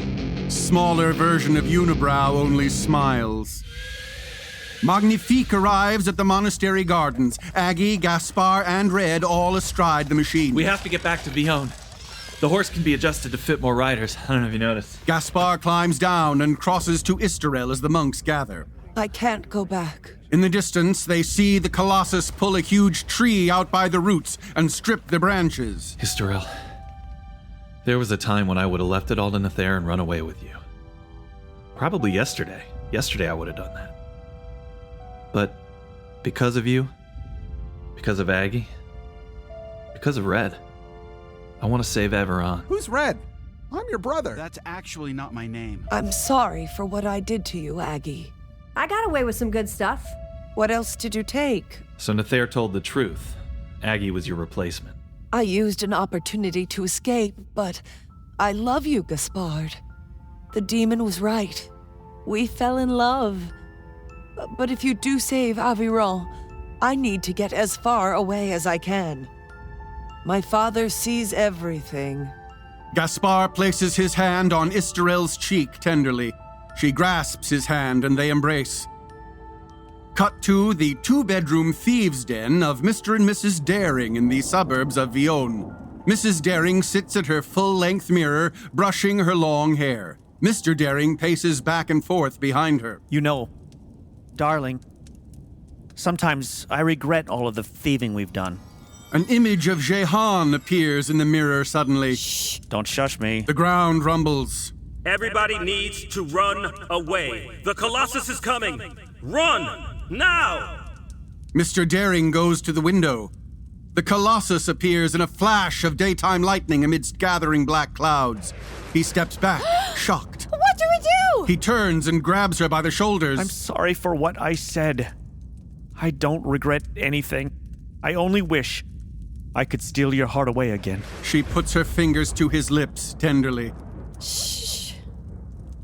Rushing out of the clouds, the Colossus lifts his cudgel into the air and smashes it down on the thief's house, splintering it to pieces.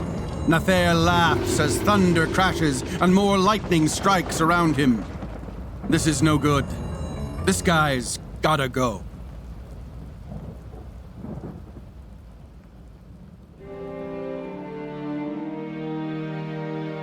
Chapter 8: The Laying of the Colossus. In a sparse forest, a stag sniffs at the ground, then freezes. It flees. Sounds of dogs and horses, and then the small hunting party of Pierre, the lord of La Frenaya, trots into view. The ground rumbles. Pierre raises a hand. Hold! His companions and their dogs halt. Pierre listens. Like footsteps. It's as if we, the hunters of the stag, have become prey of something much larger. His companions laugh. He raises his hand again. That sounds a little forced, eh? No. Crash! They see the giant approaching and ride for their lives. Pierre's horse breaks through the woods at a sprint, dashing toward his massive chateau. The Colossus plucks the lord from the horse, tossing him up into the air above his head. Whomp! Pierre lands in the middle of the basket on the giant's back and gets to his feet, pulling his sword. The pupils face him, unsheathing their own swords. I am Pierre, the lord of La Frenay. I need not learn your names, for you will soon be dead! The pupils charge him resentfully. A sword fight breaks out. Meanwhile, Nathair has chased down the remaining 3 members of the party as they ride for their lives. He scoops the men and their horses up with one gigantic hand, squeezing them as he lifts them in the air. Squelch! He mashes them against the wall of the chateau, smearing them and flinging the bashed bodies aside. In the basket, the fighters swing wildly as they are rocked back and forth.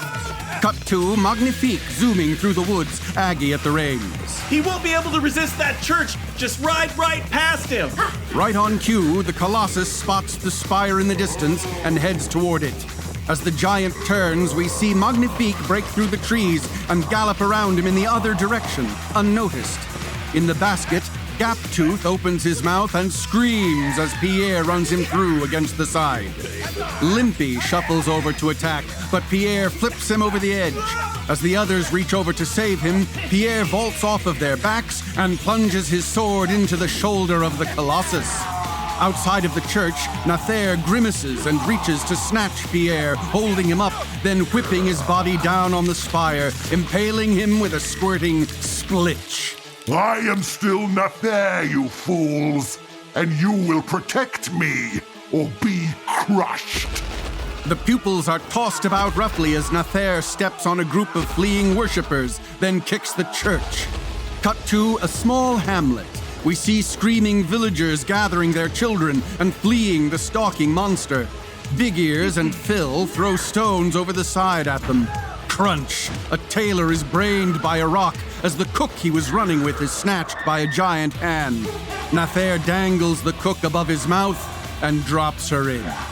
Of the subsequent depredations of the Colossus, 100 tales of unexampled ghastliness spread throughout Aveyron. Magnifique streaks along the river as the sun lowers. The Colossus lumbers across a farm, smashing a windmill. To and fro in a mad frenzy of destruction, like a death-drunken cyclops, he wandered all that day. Even the wolves abandoned their quarry and retired to their rocky dens. Jacques le Loup-Garou watches from the trees in his human form, missing an eye, bloody. He turns away. We see and hear as described. Men heard his mighty laughter. They saw his approach from a distance of many leagues. Lords called in their men-at-arms, drew up their drawbridges, and prepared as if for the siege of an army. The peasants hid themselves in caverns, in cellars, in old wells, and even beneath hay-mounds, hoping that he would pass them by unnoticed. Outside the gates of Ylourgne, Jehan's warning plays in a mirror as custodians rush to defend the city walls with archers and pike-bearers. It would be tedious to make explicit mention of all the atrocities that were ascribed to the marauding giant. There were people, mostly priests and women, it is told, whom he picked up as they fled and pulled limb from limb as a child might quarter an insect. And there were worse things, not to be named in this record. In the Aveyron countryside, Nathair's giant foot smashes a cottage.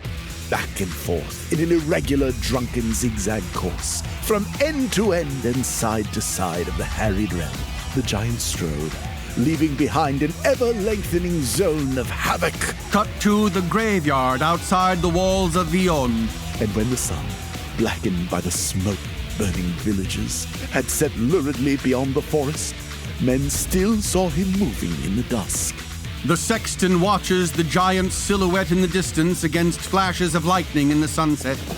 He jumps as Magnifique thunders to a halt next to him, wheezing, clanking, and smoking. My God! Sexton, I'm sorry to tell you that your friends are indeed returning. What? But I told you that I knew a way to bring them back, and I'm gonna prove it. Ha! What? I meant, ha! Let's go! Oh, okay. What is that thing? It's the clockwork horse you saw before. And now it's magical. I meant that thing. He points at the Colossus in the distance as the horse lurches to life and gallops away.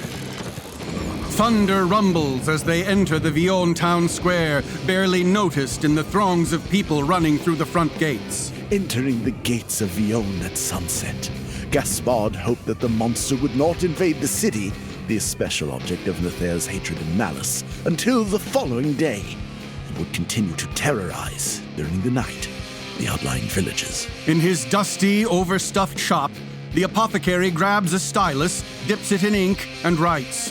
Gaspard bursts through the door and the apothecary turns. Apothecary, we need your help. The only mystery at this point in my story is what took so long. A few moments later, the apothecary rushes around his shop, pouring powders into vials for Gaspard, who shouts instructions. We assembled various ingredients of alchemical use, which he felt offered the only possibility of coping with the fiendish monster. Outside Chateau du Nord, we see Gaspard's family gathering in a chariot leaving town. In Gaspard's attic, he mixes glowing chemicals as Aggie watches. Gaspard created a powder which he had seen employed by Nathair on numerous occasions. He reasoned that the Colossus, being formed from the flesh and bones of dead men unlawfully raised up, would be subject to the influence of this powder, which Nathair had used for the laying of resurrected liches. When the undead breathe it, they return peacefully to their tombs and lie down in a renewed slumber of death. We need a lot of it. The sun rises on the Ylourgne town square. Morning came with new terrors to Ylourgne. Boom, boom, boom, the sound of the Colossus approaching fast. Outside the gates, we see what once was Nathair charging wildly towards the walls of the city with his tree cudgel, covered in entrails from his murderous night. Great boulders hurled from mangonels pelt him like gravel, and a heavy bolt from an arbalest embeds in his flesh, causing him to stop and shout, then rip it from his shoulder. Archers unleash arrows, but they do nothing as he squeezes the tower, crushing those not falling to their death. He throws the tower rubble aside, then raises his cudgel. With a single sidelong blow of the 70-foot pine, he sweeps the men from the gate. Nathair throws back his head and laughs, then climbs over the walls into the city. Inside of the great cathedral, Gaspard and Aggie push their way through mobs of worshippers, both carrying enormous bags. They emerge onto the cathedral rooftop to see the Colossus smash the town square. The Colossus stops in front of his former mansion, across from the cathedral. Priests and devotees of a powerless god, come forth and bow to Nathair the Master before he sweeps you into limbo. Gaspard stands on the edge of the cathedral rooftop, holding his pouch, Aggie behind him opening her bag. Nathair! The giant squints, recognizing him, the face growing near. You would have been wiser to remain where I left you, my good Gaspard. Gaspard reels at the giant's foul breath and draws a handful of powder. I wish you peace, Nathair. He throws a handful of powder at the great nose, and Nathair inhales a bit, steps back, then sneezes. Gaspard and the girl are knocked over, covered in snot. You try to trick Nathair? The giant throws its head back, laughing. Okay, all right. Let's try the other thing. Here! Aggie produces the stone gargoyle from the artifactory. It animates and begins to fly, a leather strap hanging from it. Gaspard grabs the strap and is lifted off his feet like a child with a bundle of balloons, the bag in his other hand. Okay. Just as he is above Nathair's foul, laughing open mouth, he closes his eyes, lets go, and falls inside. The Colossus chokes and grabs at his throat. Inside the Colossus of Ylourgne, Gaspard screams as he drops through the monster's viscous digestive tract, powder streaming around him. The bodies of men seem to form in the entrails and reach out for him as he falls, moaning. It is absolutely disgusting. From the whorehouse, Dorothy and the goons look up as the Colossus seizes its chest and spits gouts of blood. Miraculously, the evil lambents died in the eyes of the monster as it imbibed Gaspard's powders. We hear and see as described. His lifted hands fell lifelessly to his sides. The anger was erased from the mighty, contorted mask. And with drowsy, lurching steps, the giant turned his back to the cathedral and retraced his way through the devastated city. He muttered dreamily to himself as he went, and people who heard him swore that the voice was no longer the awful, thunder-swollen voice of Nathair, but the tones and accents of a multitude of men, amid which the voices of certain of the ravished dead were recognizable.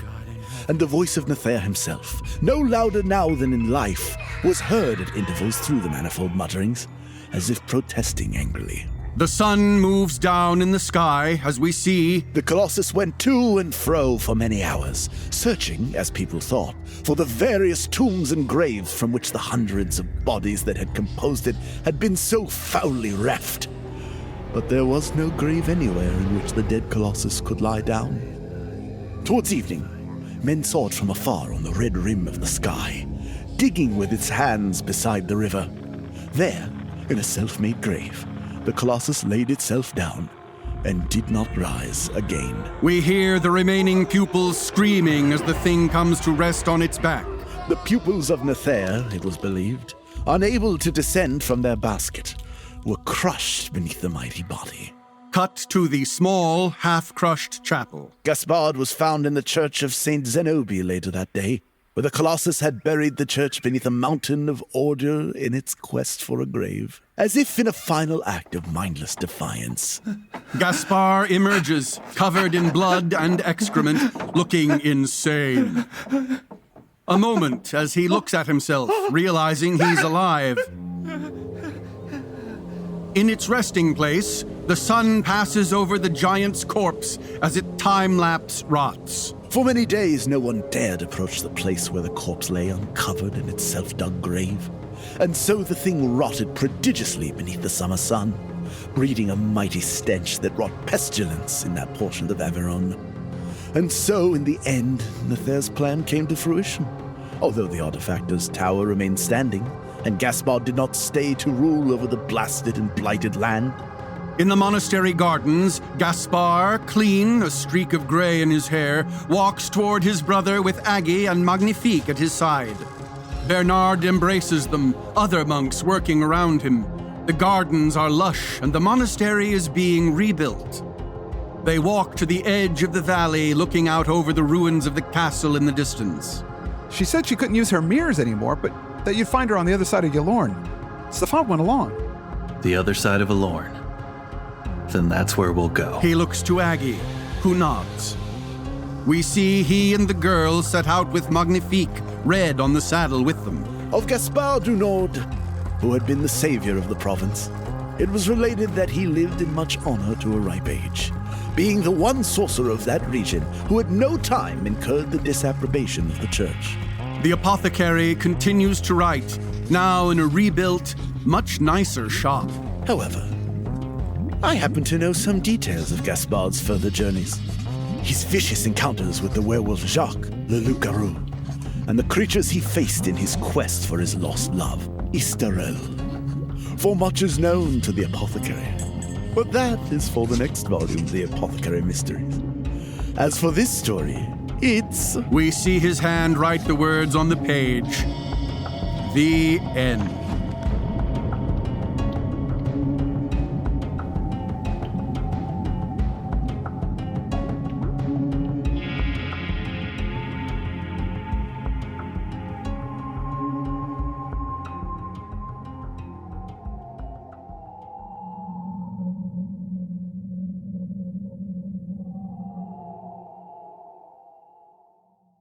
Thank you so much, ladies and gentlemen, for tuning into our souped-up staged reading of The Colossus, brought to you by hppodcraft.com. Strange studies of strange stories with Chris Lackey and Chad Fifer in association with Witch House Media. The Colossus was written, directed, and scored by Chad Fifer, with additional audio production by Erik Peabody of Viking Guitar Productions, and is based on the short story The Colossus of Ylourgne by Clark Ashton Smith. This production also featured the tracks Hellions and Blasphemy by Pitch Black Manor, as well as Obliterator by Viking Guitar. The Colossus stars Andrew Lehman as the movie, Chris Lackey as Bernard and the Angry Dad, Hal Lublin as the Apothecary, Jamie Andrews as Isterel, Greg Johnson as Stefan and Nathair, Heather Klinke as Aggie, Dorothy, and the Old Woman, Chad Fifer as Gaspard, the Enchanter, and Jacques Leloup Garou, Rachel Lackey as Cosette and the Lady du Nord, Levi Nunez as Grandpapa, Red, Pierre and the Custodian, Bill Sebastian as the Cleric, Andrew Staten as the Marquis du Nord and Goon Number 1,